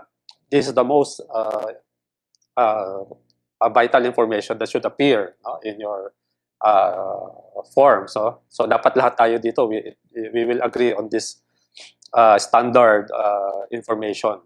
So of course, number one is very important, no? The accession number of the permanent collection, the date of examination, images, no, type of object, watercolor, ceramic, etc. Then title of object, if any, name of artist, maker or author, and then dapat date and place of manufacture if known, no. So dimensions recorded as centimeters, like I mentioned before, no, in our first part 1 lecture series, na we should have an agreement at talagang standard format ng measurement natin should be in centimeters. And then for 2D objects, you should include that, no, with frame ba, and then image size without frame. So you should check everything, no. You should incorporate everything from those tiny details, no, from with frame, without frame, and then the object na talagang for so long talagang hindi siya intended to be framed, no. So later I'll show you some examples. For 3D objects naman, normally, no, as we mentioned before, no, height should come first, and then the width and the depth, yung sequence to pag-measure. Then there are no rules for regular shape objects. For a jug, for instance, you might record the height, circumference, and distance from the tip of the spout to the furthest point of the handle.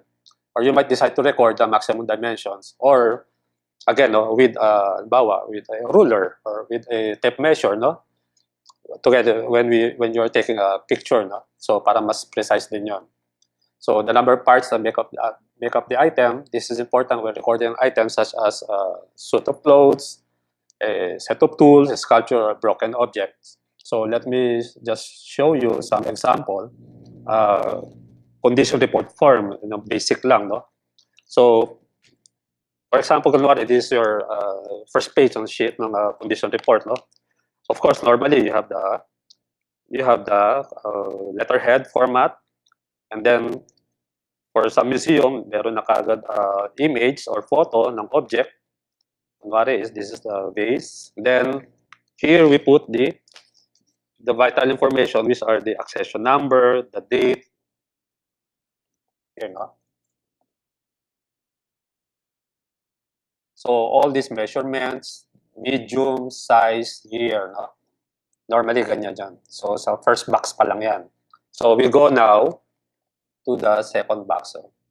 So next the information, no? The information category na dapat mag-appear pa rin in the either the first page or second page na inyong condition report form. Of course, it's very important.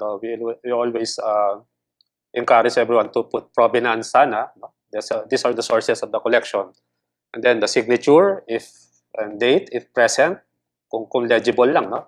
And then even location, no? Nilalagay namin. It's up to you if you don't want to put location, specific location. Description and other markings, that's also very important. So some mostly are nakakakita ka mga chismis or mga dedication, or mas personalized ng artist as a gift or as a donation to a person or institution. And then, of course, the location and description should be indicated. And then description of the artwork, this is the most distinguishing attributes of the composition and type of an object for easy recognition. So accessories such as frame or mount on a painting, a cover for a telescope, etc. Structure, in the case of paintings, work on paper, 3D objects and textiles.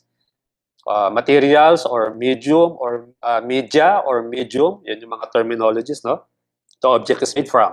This can be sometimes be difficult to determine. If you're unsure, use phrases like appears to be, typical of, no? And then alternatively, you can enclose the information. You are doubtful about the square brackets, for example, synthetic fabric, no? So meron mga ganong naka-enclose bracket. So damage and deterioration. This can be caused by many factors, including light, heat, mold, and insects. So later we will discuss that also. So for the next category, or for the next page or the next box ng set ng inyong form, no? The location of any damage. For a large object, it might be sufficient to note the general location. Like for example, top right corner. Again, I'll explain that to you later and show you the technique. Then smaller objects may require a more exact location, expressed in millimeters. This is the most precise, no? Yeah, this is a more precise documentation. So in our museum, the Lopez Museum, most of the time, no, we get this kind of parang detailed information, even the parang XY axis, no, kung talagang very important ang collection or an object or our collection. So another approach is to supply scale diagram with the damage clearly marked. But perhaps best of all is a good size photograph with a clear overlay sheet on which you can mark the area. So patong-patong, no, parang first layer of plastic or overlay sheet, no? So that's the first damage, and then second layer. So kasi transparent, no, so you can see the overlaying of all those damages, and then underneath that is the original picture. So that's the more precise din, no? And then there's another technique. So again, no, the method and date of acquisition should be indicated as well, no? If the artwork was acquired through donation or purchase or bequest, etc. And then the details of the examination, names of those who examined the object, very important yun, and the date on which the examination took place, and then notes and other remarks. So normally, these notes and other remarks are this on the bottom part ng form natin. And then these are the extended information. So normally, these are optional, no? Unless your museum practices this kind of mas technical program in your museum. And then, of course, no value. That's most of the time we just keep it internally, no. So that's the another set or another page or that's an annex, no. Para pag may nanghiram or ng record or someone wants to look at the records, no, original record. Yun lang first page lang pwede yung pakita or scan, no? Because the first page are just the information that I mentioned earlier.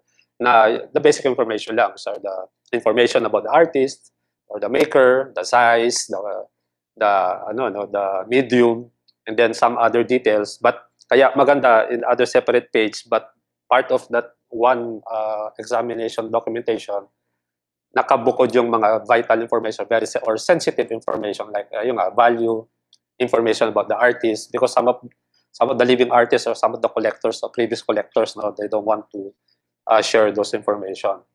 So of course, no, location of artwork, you don't want to show them that, no, kaya maganda this all information in one separate page. Then exhibition history, these are more internal, no, if possible, the complete track record of exhibit participation both inside and outside display. Should include the title of the exhibit, duration, name of borrower, institution, location, etc. Bibliographic and publication history, or if may powers pa kayo, no, to do that, no?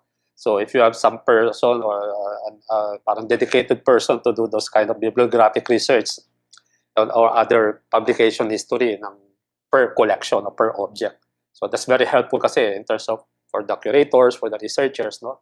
So parang all the information, as well as with your internal records, no, meron kayong natatrack niyong history, especially significance, no, in terms of exhibitions and mga participation in other exhibitions. And then this is quite technical na, no, the conservation records. It's quite important talaga to, no, because we can track down the previous restoration, all the data, if any. And then if it's part really of your program in the museum, you can also have the scientific examination. These are optional na, no, because this is very highly technical na. So some, like for us, no, sometimes we do this, no, the weave count of support or the canvas of the textile, no, and then the UV examination, infrared, X-ray, etc. So kung talagang very important ang artwork, then that's the time that we do this kind of condition check with this kind of technical recording. And then, so what are the systematic approach and examination? So working setup, basically you should prepare good working space to work in, table, malaki, dapat, large enough to hold objects and tools, or even the largest paintings that you have or largest objects that you have, dapat kasya siya in your working table.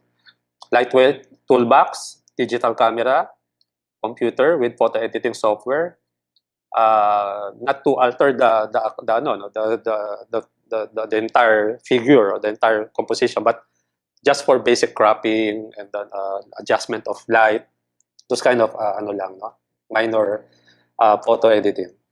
LED, photographic steady light. When you say LED, no, because LED it doesn't produce heat na, so that's quite safe na rin in a way. So extra batteries for your camera, worksheet, no, those are the printed as many times as needed ng mga condition report forms, the printed forms, and then small notebook for some notes, foam board, acrylic sheet for support, yung patungan, no, so it doesn't have this parang mga accident na biglang mabitawan, no. At least if you have a foam board, merong magka-catch sa kanya as a parang support. Trolley if for transferring, no, from storage to condition or examination room, if you have examination room, or gallery if you need to do those kind of tasks. And then of course legal size clipboard, because legal size is the biggest size bond paper that you can use. Then these are the basic tools and equipment. I'm sure that you have your own I hope sa inyo na, no, yung kit that we showed you before. So these are just some of or optionals, maybe some are not included or some are, majority are in your kit na. Apron is optional, no, but we encourage you use this apron, no, kasi especially kung naka-office attire kayo, pag nadumihan kayo, no, of course protection din. Basic pencil, soft dressmaker's tape measure or medida, steel tape measure with lock, steel ruler for large objects, magnifying lens, loop, plastic caliper, magnifying lamp, if available. UV light, that's optional lang, no? A folding cloth magnifier, if available. Fine tweezers, LED pen light, gloves, soft bristle brush, tweezers, face mask. So I hope lahat yung kompleto with your kit. And then these are the collection documentation systems, 4 types of examination records. These are very important. No? So number 1, we have collection survey that we call. And then the number 2, of course, is the main topic of our lecture right now, is the condition report. Normally, ano bang condition report? These are the we use for donation, acquisition, and conservation treatment. So those are the 3 major types of condition report that normally we do, especially in our museum. Then number 3, we have inspection report. Normally, that's what we call incident report or incident condition report. Number 4 is the cumulative condition report. So these are the moving objects or the moving collections, no, in and out. So meaning travel, so we do travel and condition report, loan in, condition report, and loan out condition report. So we begin with a collection survey. Collection surveys serve as a snapshot of the collection or part of the collection at a particular time. The level of detail of surveys will vary according to what you wish to know. The information gained can be extremely useful for planning for the future, and it should give you a very clear picture of the extent of the problems you face maintaining and managing collection. Knowing the extent of the problem and setting up a program of action to deal with is far better than being taken by surprise. So collection survey is basically parang, if you have lang parang logbook or log sheet, no, or even an Excel sheet format, in any structure, any design or layout format that you want, that's optional. No? So collection survey lang is, sinasabi lang is, at least you have an overview lang of what's going on, especially the location, rack position, location, where storage na nakalagay, no? So those are collection survey that you can immediately inspect, no? Even sa iPad or sa PDF format, no? You can check it with your cell phone. So just a guide. Those are the collection survey. Number 2 is, this is the highlight of our topic, no? Condition reports can be used as a part of the survey process if you are looking at individual items in detail. They are also prepared before conservation treatments and are commonly used for travel exhibitions and for loans. Before an item leaves your museum, gallery, or library for travel exhibition or on loan, you should document its condition. If the item is going to a number of venues, it is wise to have condition reporting documents that travel with it. This form should be filled out on arrival at and departure from each venue. If a work is damaged, these forms will help in determining what damage occurred, how the damage occurred, and how to prevent the problem recurring. They can also assist in insurance claims. No? So very important yun. Para may matatrace tayo, mayroong paper trail and talagang literal documentation. The number 3 type of report, no, aside from condition report, is the inspection reports. So inspection should be carried out at regular intervals, once a month or every 6 months to 1 year, depending on the resources of the museum. Their purpose is to detect changes in the condition of a painting. Minor changes are recorded for future reference, while major changes alert staff to the need for conservation treatment. Inspection reports should indicate the examiner, the date, and brief observations, any changes in condition. So similar to sa parang the first type of report, no? This is more precise lang, the parang scheduled, no? So these are parang calendared into programs, especially with the collections management team or mga restorer conservators. So you should have this kind of overview of calendared condition check. And these are the samples, no, of the sinasabi ko kanina incident report as part of one of the types of condition report. So incident report, normally, no, nangyayari talaga to, even in our museum, no, as much as we want to protect and laging binabantayan during exhibition or even in storage, no, talaga incident talaga nangyayari. So with that, so we created this kind of incident report form. So I hope you can see this, no. So The details, again, no, from the first page pa lang, those are the important information that should be laid out in this particular form. So number one is the date recorded, time recorded, date of incident, time of incident. So title of exhibit, if naka-exhibit, no? Exhibition location, the duration of exhibition, no?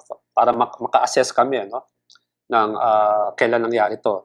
And then artwork information, you can see those, again, no, basic information of one set of information. Yun yung accession, artist name, medium, etc. And then non-artwork information, like for example, normally, from time to time, di naman artwork lang nagkakaroon ng parang incident, no? Sometimes may mga incidents din from mga facilities or mga equipment. Minsan magugulat na lang tayo, busted yung ilaw, or nalaglag ang mga ceiling or mga bulb from our exhibition gallery. That could affect or somehow minsan affected na yung nagkaroon ng impact with the object, pamama. So nabasag yung ilaw, nabasag din yun, or nagkaroon ng scratch or the damage yung object na naka-display. So that's part of the incident. So meron kaming category for non-artwork information, ano yung location, type of incident, the quantity of damaged item, total value damaged items, no, kasi nga para sa insurance claim to. And then the description of incident, damage to artwork or to the museum facilities, then immediate action taken, no, kung sino yung nag-record. Actually, ang rule namin sa Lopez Museum, kung sino nakakita, siya unang gagawa ng incident report kasi siya ang first witness doon. So kaya siya unang mag-fill out nitong form na to, kaya immediate action taken nung anong ginawa together with the team na tinawag niya. And then the bottom part, itong nasa upper right side, this is just one page, no? Dinivide ko lang para mas malaki ang detail. And then immediate action taken, initial recommendation, sinalvage ba, nirehabilitate ba, o others. Salvage, so ano ba ginawa? Phoenix ba? Or kinuha, tinanggal? And then sinong recorder, anong designation ng recorder? Then page 2, floor map, locator, kung saan yung damage. This is the floor map of our old building in Benpres. This is the ground floor layout drawing. So, kunwari, makikita natin dun sa middle section siguro, X lang natin ng marker, no, ng ball pen. Then, you choose a specific location. Lalagyan ng X mark lang, no? And then, post-incident assessment. Of course, this page, ang mag-fill out nito is like the admin personnel or the collections manager to validate, no, yung ni-report ng first witness or yung gumawa na recorder ng incident report form na to. And then what is findings, what is the method of assessment, then the final recommendation. All of these are based on the insurance policy or the insurance structure, no? So during the construction of this kind of incident report, tinatanong namin, no, yung insurance company, kung magkiklaim kami, ano bang gusto niyo makitang detail, information, ano bang information na report ang gusto niyo makita, how do you want it to be done, ganun. So parang pagtingin pala ng insurance dito, complete na yung information and then validate na lang sila, punta na lang sila doon in person, and then of course cross-check everything. Mas mabilis, mas efficient para mas madali namin mabayaran or makapag-claim kami ng insurance sa damaged object. And then that's part of the cumulative condition report, no? So the cumulative condition report usually consists of an initial condition report for each painting completed by the lender with space for additional incoming at outgoing, no? So ito yung example sinasabi ko kanina na traveling condition report. So if your museum has this kind of program, like if you lend out most of the time, or you have a specific activity or program, especially for the education program department, like what we used to do with the Metropolitan Museum before, because I was with the Met before, no? We have this kind of parang traveling exhibit. So travel exhibit, ito yung kit na, no? Naka-create na siya. Every time may nanghiram na school or other mga institutions na mga like embassy, kung gusto nila may mga events about the local previous exhibitions, meron kaming mga ready to parang transport. And then naka-crate lang siya. When we unpack it, ready to display na siya. Like mga naka-easel lang siya, naka-tripod. And then yung mga reproduction lang siya, no? Very rare ang nagkakaroon kami ng original artwork. But that's not recommended most of the time kasi medyo problema sa insurance at sa personnel at security. But to give you an example again with the Metropolitan Museum, meron kaming ganun before, no? Travel exhibit kit. So with that, the same, no, with other institutions abroad, no, most of the time nakakatanggap kami ng mga interaction with other embassies, no, nagpapadala sila ng exhibitions as part of this cultural heritage program or cultural activities, no, like for example German embassy, Spanish embassy, or Instituto Cervantes, nagpapadala sila minsan, nanghihiram din kami minsan ng those type of kit na travel exhibits, no. So, vice versa pareho, meron ganun. So for travel exhibitions, changes in the condition of a painting are recorded in the cumulative condition report. This report is completed by each institution when a work arrives and again, before it is repacked for travel. So every time for, tatlong venue, pupunta muna sa venue A, pupunta sa venue B, venue C.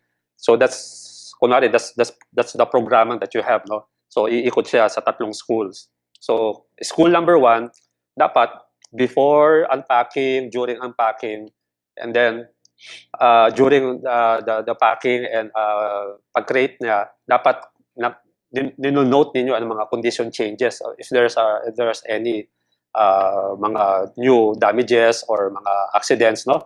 So dapat naka-report siya. Those are the traveling condition report as part of the cumulative condition report. Then these are the examples, no? These are the traveling condition report paintings. Sa paintings lang to. So on the left side, these are the painting information about the parts of a painting. And then the basic information, again, makita nyo, no, just one category, no, the accession, artist. And the second category are the parts of a painting. Painting support, mamaya I'll explain that to you, yung mga terminologies na yan. And then the frame, yung mga backside, front side, nandyan yun. So, nire-record yun. No? And then, page 2, any changes and conditions should be noted. So, alam yan yung sinasabi ko before. Kunwari, venue A, venue B. So, sabay dapat kayo mag-document. The person who are authorized to receive and the person who is authorized to parang give a permit to have that kind of that egress, no, sa pag-exit ng inyong kit na travel exhibit.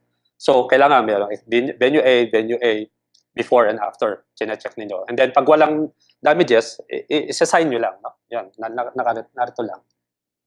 Pati date and time. Then these are the sample of a parang diagram, no? Na kasi if it's a parang travel exhibit, naka-template na yan dapat, no? So meron na kayong parang diagram na naka-print. For example, yan lang, parang guide lang, mabilis, very basic. So ilalagay nyo lang mga markers na ngayon, may mga marks ng kulay blue. Those are the losses and the gilding, paint losses, mga scratches. So may mga mark lang sa specific location. So mamaya gagawin natin yan, tuturo ko sa inyo. And then the loan condition report. So it is iba to from the travel exhibit and the cumulative condition report. So loan in and loan out condition report. Loan in or incoming condition report. So meaning loan in, kayo ang nanghihiram.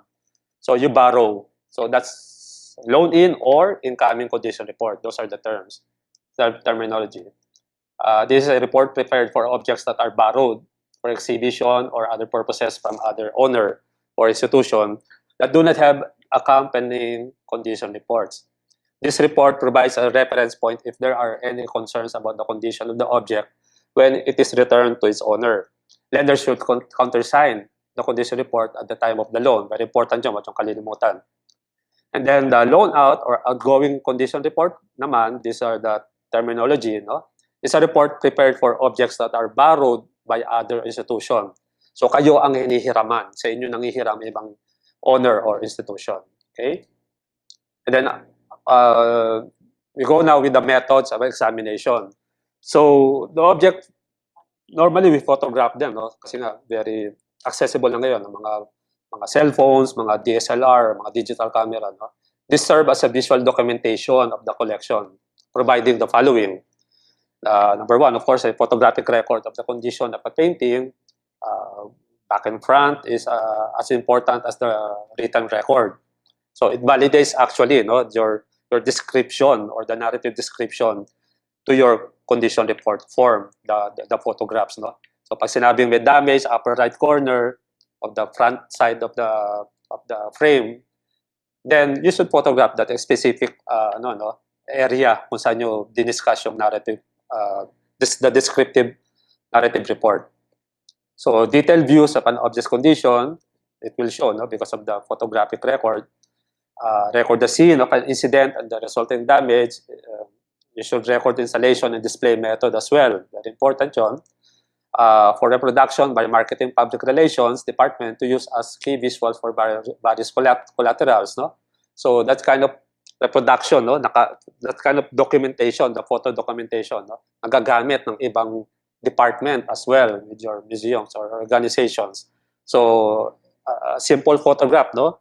They will ask you normally if you're the one who's taking pictures, normally the front side, no? So para pwedeng gamitin for the press releases, for the catalog, for the monograph, etc. So yun ang pakinabang, no, ng mga ibang departments. So also for reproduction of clients, researchers, and scholars. So of course, it should be noted always na dapat hindi high res, no, ang ibibigay ninyong copy for mga researchers and students. At unless you're going to pay, no, of course, that's upon approval of your director, museum director, or board. So medyo complicated din yun. But at least, huwag kayo magbibigay. And sometimes, kung mga research material lang, you should put watermarks aside from low-res. Kasi kung baka mamaya magamit ng iba. And then, part pa rin ng methods of examination, of course, the very important, no, the lighting techniques. We use several lighting techniques in assessing the condition of an artwork or even a simple object. So what we call a normal light, this assess the general condition of a painting, particularly the presence of a surface dirt, discolored varnish, and crack or lifting paint. Normal light is the normal light without walang additional lighting na mga studio lights at tinatawag, no? So normally these are the ceiling mounted, yung mga daylight lang, mga typical light lang na indoor na nasa inyong office. And then raking light is achieved by placing a light source to one side of the painting at a low angle to the surface so that the light glances across the painting. Transmitted light results from the placing the light source behind the painting.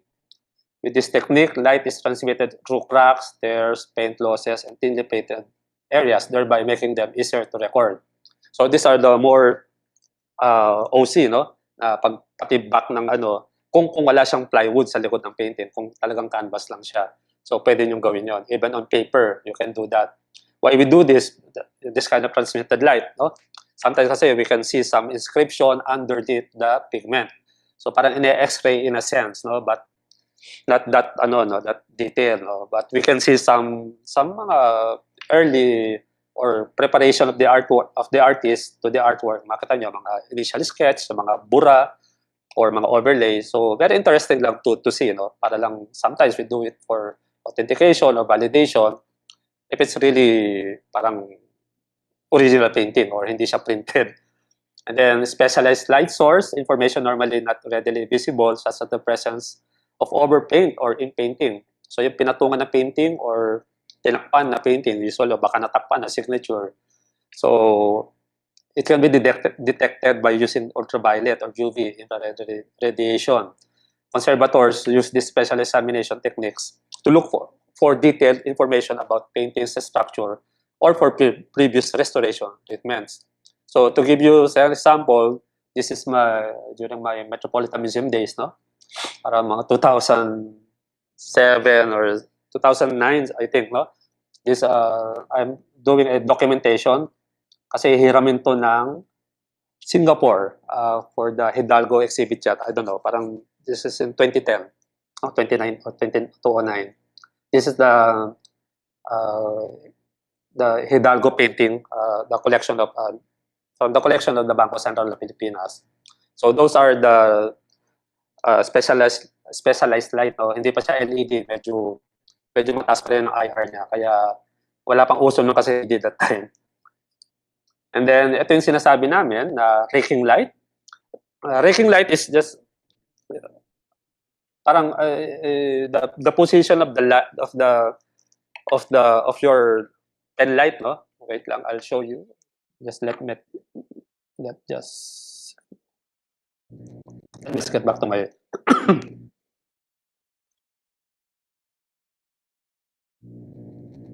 okay, so kung titingnan nyo, no, this is the raking light technique. So dapat ang raking light technique is talagang nasa side lang siya, no? You can see it will create a shadow.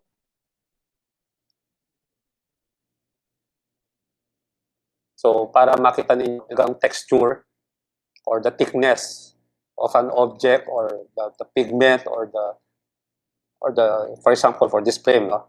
I hope you can see it. So papakita ko doon sa actual examination. So if you do that kind of parang specific angle with your light source, no? So makita nyo on the left side, this is a parang ordinary painting lang, but akala nyo very thin lang yung ano, no? Yung pigment, manipis na manipis akala nyo. But when you go parang mirror, no? Makita nyo with the help of this kind of raking light technique, oh, naka-angle lang sa isang side lang, no? The light source coming from one angle lang to the right side, no? Perpendicular to the surface of the painting. So makita nyo yung strokes, makita nyo yung texture ng pigment. So in terms of documentation, makikita nyo na texture pala siya, hindi siya flat lang na parang manipis. So that's the one purpose of doing raking light technique. Then another technique, oh, no, so makita nyo on the left side, akala nyo parang konti lang texture, but when you go closer, and then ginamitan ko siya ng parang yung raking light technique again, no? So makita nyo that's around parang 1 or 2 cm yung texture niya, no? Makapal siya. So with this kind of photo documentation, it will help you validate, no? Yung report ninyo parang stick application or parang gesso application, the application of gesso or pigment sa canvas. At least, no, maniniwala sila, makita nila talagang ano, and even the cracks you can see, no. So that's a combination of good camera and light source, no. So that's raking light technique. Another source of raking light is again, no, inverted naman. Imbis na naka-protrude siya, no. So nakalubog siya. So makita nyo on the left side, this original painting. Kala nyo parang drawing or watercolor. But when you go closer, makita nyo, pag gumagawa ng condition report, nakita nyo yung raking light niya. Makita nyo yung ng pigment is pailalim. And then makita nyo on the center ng pigment na yan, para siyang flat. So it's an indication of in-stack siya ang painting on top of the other. So parang siguro nadaganan siya over the time, matagal siyang na-storage, naka-stack lang o napatungan yung pigment. So that's an indication na lumambot yung pigment, then kaya siya na-flatten. So because of that raking light technique doon, nakikita natin na yung mga ganong investigation nakakatulong yung with that kind of technique sa paggamit lang ng mga simple light source. And then these are the specialized light source, no? Parang share ko lang sa inyo na minsan ginagamitan din namin, no, ng mga specialized light source. This from normal painting, no? From oh my God, I forgot. I'm sorry. It's from Paete, no? The artist, no? Akala na every time I'll see this artwork, parang nakakakita po, ang luma na, mga 10 years na, parang hindi siya nag-fade, hindi siya very brilliant pa rin ng colors, no? Pero no, one time, nakapagdala ko ng black light, no? So, yan ang nangyari, no? So, under UV fluorescence technique na specialized light source, these are just ordinary black light, no? So nagulat ako. So kaya pala hindi siya nag-fade, hindi siya nawawala ng pagka-brilyo niya, yung pigment niya. Kasi nga, ang ginagamit pala niya is parang glow in the dark na mga pigments. So this is quite unusual for me, no? So first time ko makakita ng ganun. Oo nga naman, wala namang bawal, no? So interesting lang to know, no? Kaya aside from nakikita namin ng mga previous restoration or overwork yung restoration or kaya napatungan yung mga signature, no, as part of authentication, black light talaga nagagamit namin sa ganun. So in this case, nagulat lang ako. Siya pala nakita kong gumamit ng glow in the dark pigments. So interesting. So this is the main purpose normally talaga, no, ng reflected UV na black light. Those black light are the type A black lights that you can purchase sa mga hardware like yung mga Ace hardware, no? So ito yung mga pang-disco, no? So ito yung mga pang-counterfeit money, no? Na inspection. Ito yung that kind of type na bulb. So makita niyo dito yung yellow part, if you will notice, no, may mga spots on top of the yellow pigment. Those are the repair or previous restoration done with this artwork. Pag pinatay natin yung black light on, nag-merge siya with yellow pa rin siya, yellow. Kasi it did not age together with the old pigment. So yun ang nagiging result, no?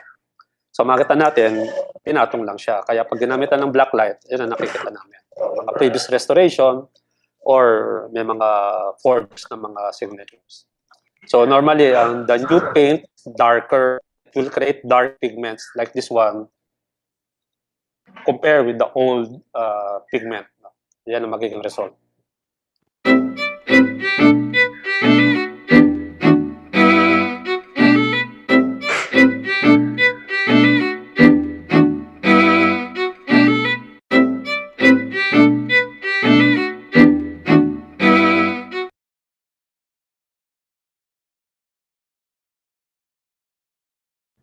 Okay, thank you very much, Peter, for that very interesting presentation on the condition reporting. No? So, for the information of the participants, there will be part 2 of Peter's talk tomorrow. No, so please attend again tomorrow's session.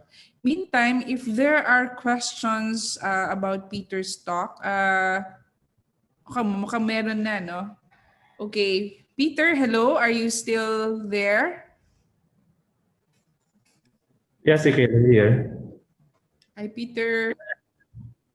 Okay. Hi. Are you ready to take in some questions? Yep, go ahead. Okay. So there's a question here. Number 1. Where can we enroll from Eric Estioco? Where can we enroll for conservation training in the Philippines? As of now, parang wala specifically for restoration conservation school, no, that we have here in the Philippines.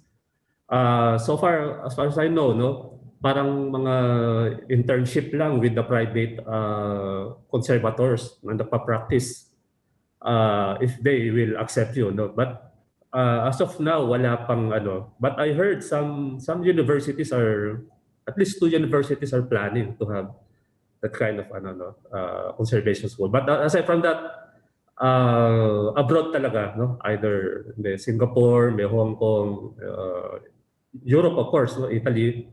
So we have naman graduates, Filipino graduates mostly from America and Italy. So parang dalawa alam ko, isa sa US.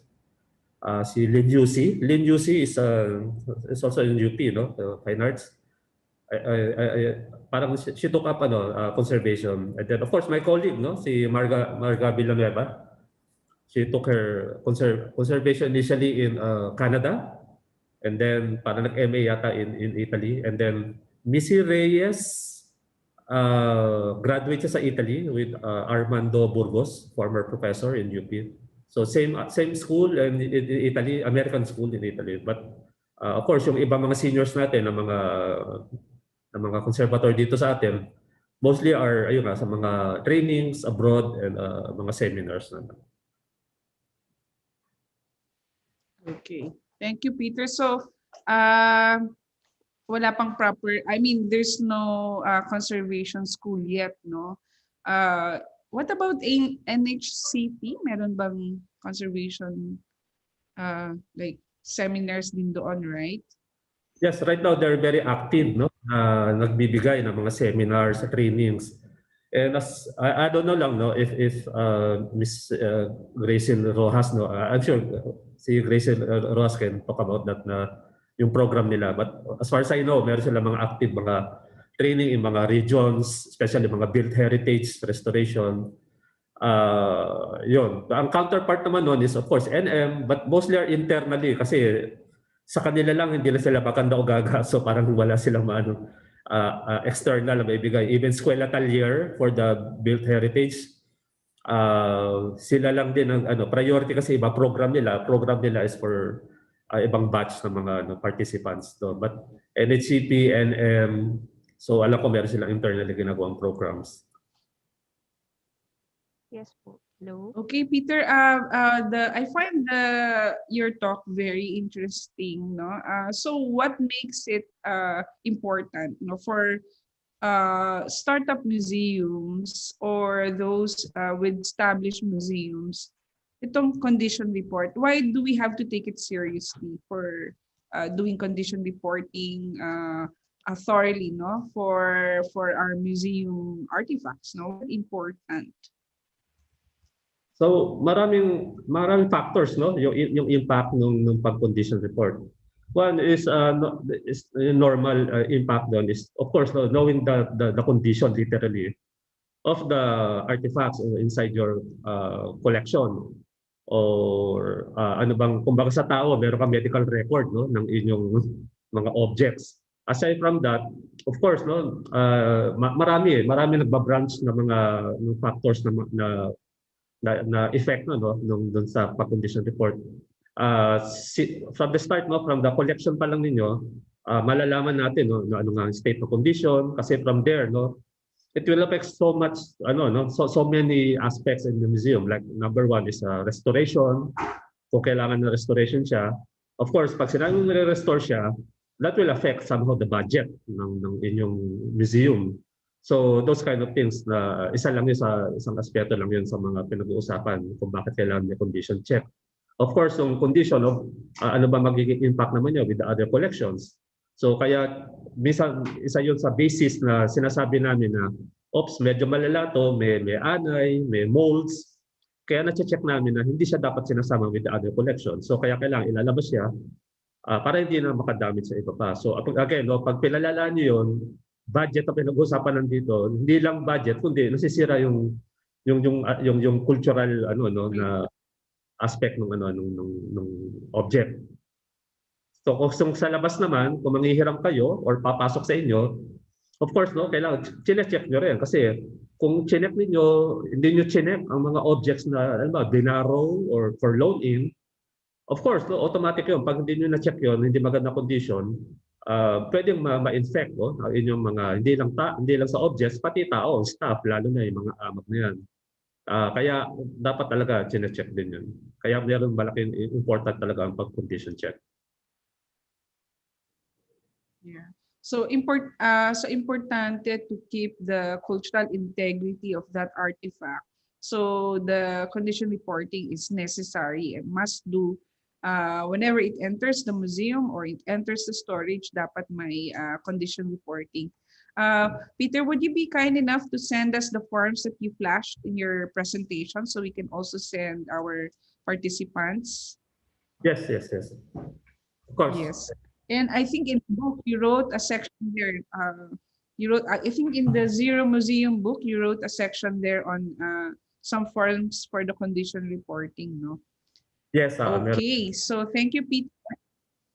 Yeah, so there we have an anonymous attendee. The question is, for paintings, what type of medium is the most difficult to maintain or restore? To maintain in terms of sa storage or Generally, it did not qualify. Yeah, in general siguro to. in general, of course, oil for me, no? But kung aside from painting, talaga pinakamahirap talaga paper-based. So, yun ang pinakamaano talaga mahirap ano sa arts museum, no? Mga paper-based. So, oil of course, no? Kasi oil parang hindi siya talaga bagay talaga sa tropical country tulad natin, no? Kaya nga merong aircon, kaya meron tayong environmental setting na nire-require for collections talaga. Kasi nga yung explain ko before, no, with the sa part 1 natin, because of those materials na yung composition, no, what are the properties of the material in just one painting. So from the canvas to the stretcher, yung pinagbabanatan ng canvas, those mga materials na dapat alam natin ano yung mga organic, inorganic. So organic material pa lang, yung nga, gumagalaw siya pag nakasip-sip siya ng moisture. Kaya those kind of things, no, naka-domino effect siya. So kaya hindi talaga hindi ko naman dinidiscourage sa mag-collect or mag-ano. But of course, those are the preventive measures na ginagawa namin to prolong the condition of the artwork. So oil for me, pinakamahirap. Pero mas pinakamahirap ang paper-based sa lahat. Kasi very organic, very hygroscopic. Meaning, so konting ano lang, naninilaw, nagbe-brittle, so pag di naalagaan. Yeah, it will disintegrate. All Yes. right, thank you, Peter. There's another question. Is it also necessary to have a periodic condition report to all the collections of the museum, even no one will borrow any artifacts? Yes, as I mentioned earlier, that's the one type of condition reporting, no, is the parang cumulative condition report, no. There's a parang, especially if you have the categorization of your collection.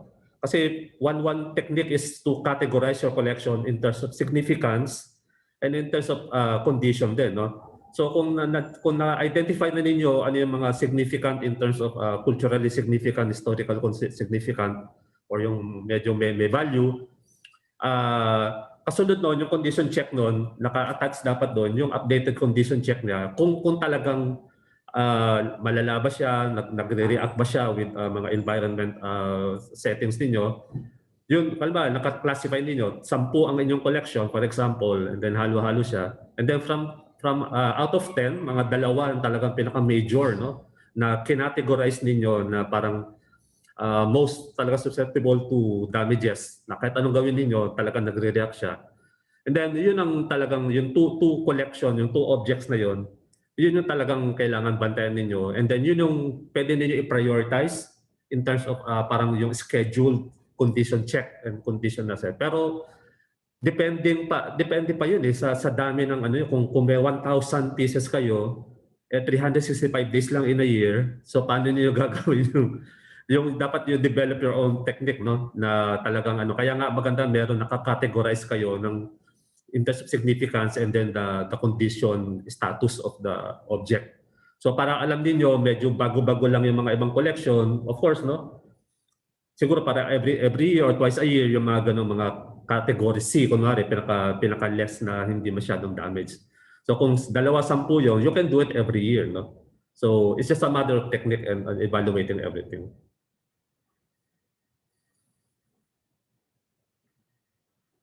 Nakamute ka, Ikin? Sorry. Kasi most of our participants are starting their museums, or some of them are well established, but sometimes they lack direction, no, in terms of the conservation and this condition reporting, no. So there's a question na related to that from Vesper Sierras. Is it a standing rule that a museum should have a restoration unit, or could this be commissioned from an outside entity? For me, no, yes and no, no. So kung talagang capable naman kayo, no, financially capable kayo, and then if you have talaga the most important collections talaga in your institution, or yung talagang nako-collect. So kaya nga depending do sa condition check ninyo, pag na-analyze ninyo that 90% are really talagang medyo sensitive, no, ang material, of course, no, you can think about of yung kailangan ba or practical ba, even practical ba ang pag-uusapan doon if to have a dedicated laboratory setup. Kasi hindi biro ang merong laboratory setup, no? Of course, literally you have to have a laboratory talaga, no? In the case of university museums, malaking advantage kasi you don't necessarily to have a parang dedicated na no, most of the time. So you make use of your other college or other departments. Like in UP, malaki advantage. Sinasabi ko nga, you can access yung mga laboratory or mga equipment sa mga ibang science department or science college of science, no? At mag-partner kayo kasi nga it's just a matter of yung connecting lang if you think of the properties of the material. So kung mayroong mga wood expert, then you can invite na lang from time to time. So kaya malaking bagay medyo malaki yung question na yan na dapat you should first prioritize ano ba ang an overview, no? Ano ba ang inyong collection, type of collection. So kung talagang based on the condition survey na ginawa ninyo or condition report or check, so kung talagang medyo sensitive ang ninyo, of course, kung malala, syempre wag niyo na tatanggapin, wag niyo na kukunin, no? Kung talagang hindi nyo kaya i-finance ang pagre-restore. But depending nga sa curator at board, no? Kung talagang important yun, regardless of the condition. So kung talagang naisip na ninyo, yung talaga importante, marami ng sensitive na o kaya ma-existing collection na, then pwede ninyo i-outsource. Yung kangina sa university museums, pwede i-outsource internally, pwede i-outsource siya externally, no? So kaya maganda ron dapat merong initial survey pa rin of an expert, yung real conservator or institution. Either you can go like NSCP, I don't know kung kaya pa nila, mga NM, may mga experts din. You go first with the national institution siguro para medyo mas alam niyo mas talaga yung mga experts talaga andun kasi karamihan. Or you can write NCCA for mga initial direction for grants or for kung sino ituturo kung ano yung based doon sa inyong type of collection. So you go first with other support groups or agencies, no? Like ayun nga, mga government agencies pwedeng tumulong muna or mag-recommend kung sino pwedeng ituro. Okay. Thank you, Peter, for that very informative answer. So let's wrap up this webinar with 2 questions left, no? And then we'll continue again with part 2 tomorrow. So from anonymous attendee, Peter, how do numbers, parang kulang yung send. How do you number an artwork which is composed of more than 1? What if the painting is composed of 3 canvases? When it's composed of 3 canvases and 1 composition? I think that's the question being asked. Normally, ang proper term dun is triptych. No? We use the term triptych. And then pag 2 paintings, 2 canvas and 1 composition lang, pero buo yung composition, pero different canvas, those what we call diptych naman, no? Yung kanyang terminology yung ginagamit doon. So para hindi lang mahiwalay o yung mga nagbabasa ng condition report or catalog natin na this is part of pala ng 3 series ng isang canvas lang. So normally what we do is kasi the way we accession yung nire-recommend namin initially is we put first sa accession number anong year na acquire, halimbawa 1997, tapos and then yung 1997 dot, no, sinusunod natin yung dot. And then usually, halimbawa, 0010, either we use dot 14, wait, lang. Ito yung example, no? So, usually, itong number na to, year ang mauna, ibig sabihin na year of acquisition. So, 1997 kunwari, nabili, dinonate, and then you put dot, no? And then usually, yung 0010, halimbawa, alam niyo naman, 200 lang ang capable kayo mag-collect o na number ng maximum collection niyo. So, yung digits na ilalagay niyo, pwede na yung Then usually, you follow it by dot. So, kung 10 siya, pero 14 yung pieces niya, pang 14 siya, and then pwede yung ilagay ito yung sequence kung pang ilang part siya nung isang malaking malaking part ng isang malaking ng isang object, no? So yung iba naman naglalagay ng slash, no? Parang over ganun. But we recommend yung sequence niya then followed by pang ilan siyang part. So kung ba 14 siya, so 0010.01 and then and so on hanggang ano siya, kung hanggang kailan matapos yung part na yun. Sagot ko ba? Okay, thank you, Peter. Yeah, yes. Okay, last question from another anonymous attendee. So medyo serious yung question niya, no? So is there a corresponding salary deduction for the damage of the painting and or artifact? Oh, scared. So what are your thoughts on this? Kunyari nasira mo yung damage mo yung painting or nasira yung artifact. Would that be deducted from your salary? As a staff? Yeah, as a staff, I presume. Yeah, kung sa staff, of course, no, papatawag yan ng mga admin. So depende sa inyo kung talagang, depende muna sa collection, no? Kung maraming basis eh. So kung loan ba siya, niloan ba siya, kung hiniram or collection ninyo talaga, or from there gaano ka importante, no, in terms of monetary value, yung value, no, kung magkano siya. Kasi nga doon magbabasehan kung ano ang basis for charges, no? Either charges sa parusa na babayaran ng staff or charge para may basis kayo anong restoration cost ng nasira. So maraming factors din yan, no, kino-consider. Ako medyo suki na ako, hindi ako nakakadamage. Suki na ako sa ganyan mga nawi-witness ko mga ganyan, no. So case to case basis eh. So meron like for us, one time meron kaming isang staff na siya mismo, no, maganda na may intention, nagtutour siya. So hindi naman siya part ng para mag-tour. Siya pag sa atras niya nabangga niya tumapon yung sa floor nabagsak yung puti sculpture.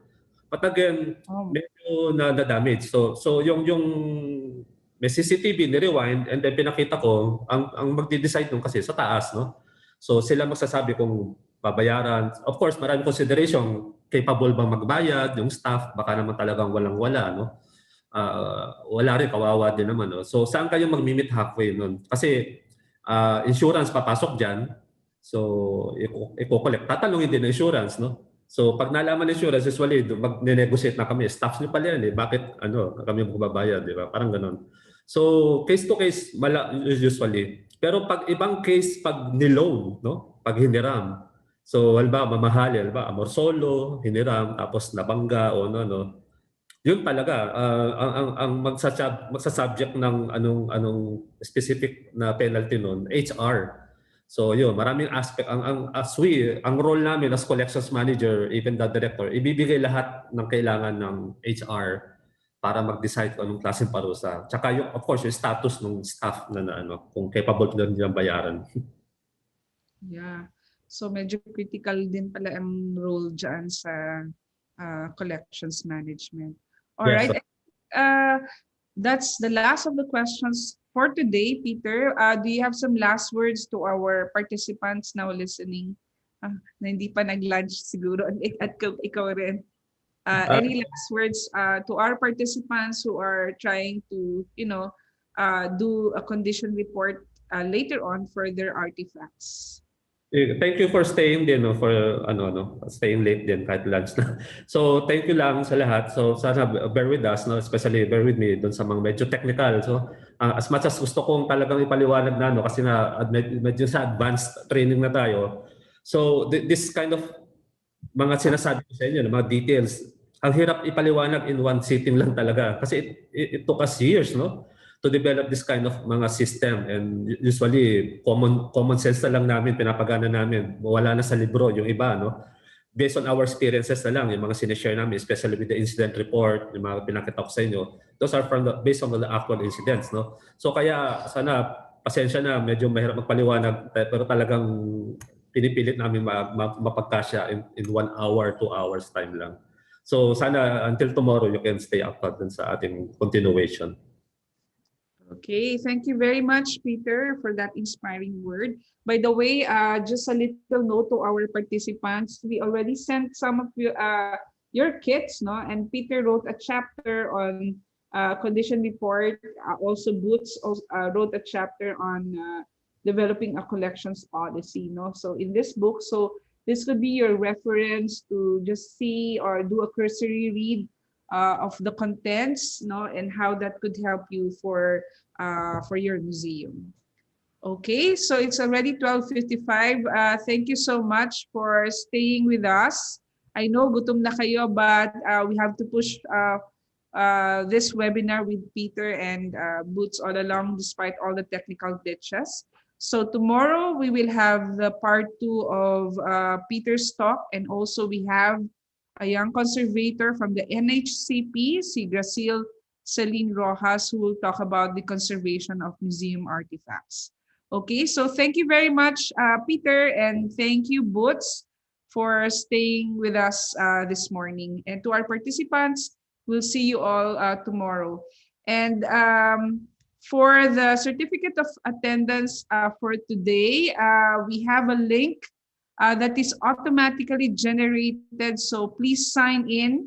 Kapag nawala ito, you cannot, you cannot retrieve and then sign again. You have to do it after this webinar. So thank you, everybody. Thank you to our participants all over the Philippines. Thank you, Boots, and thank you, Peter, and all our panelists. We'll see you guys tomorrow. Bye.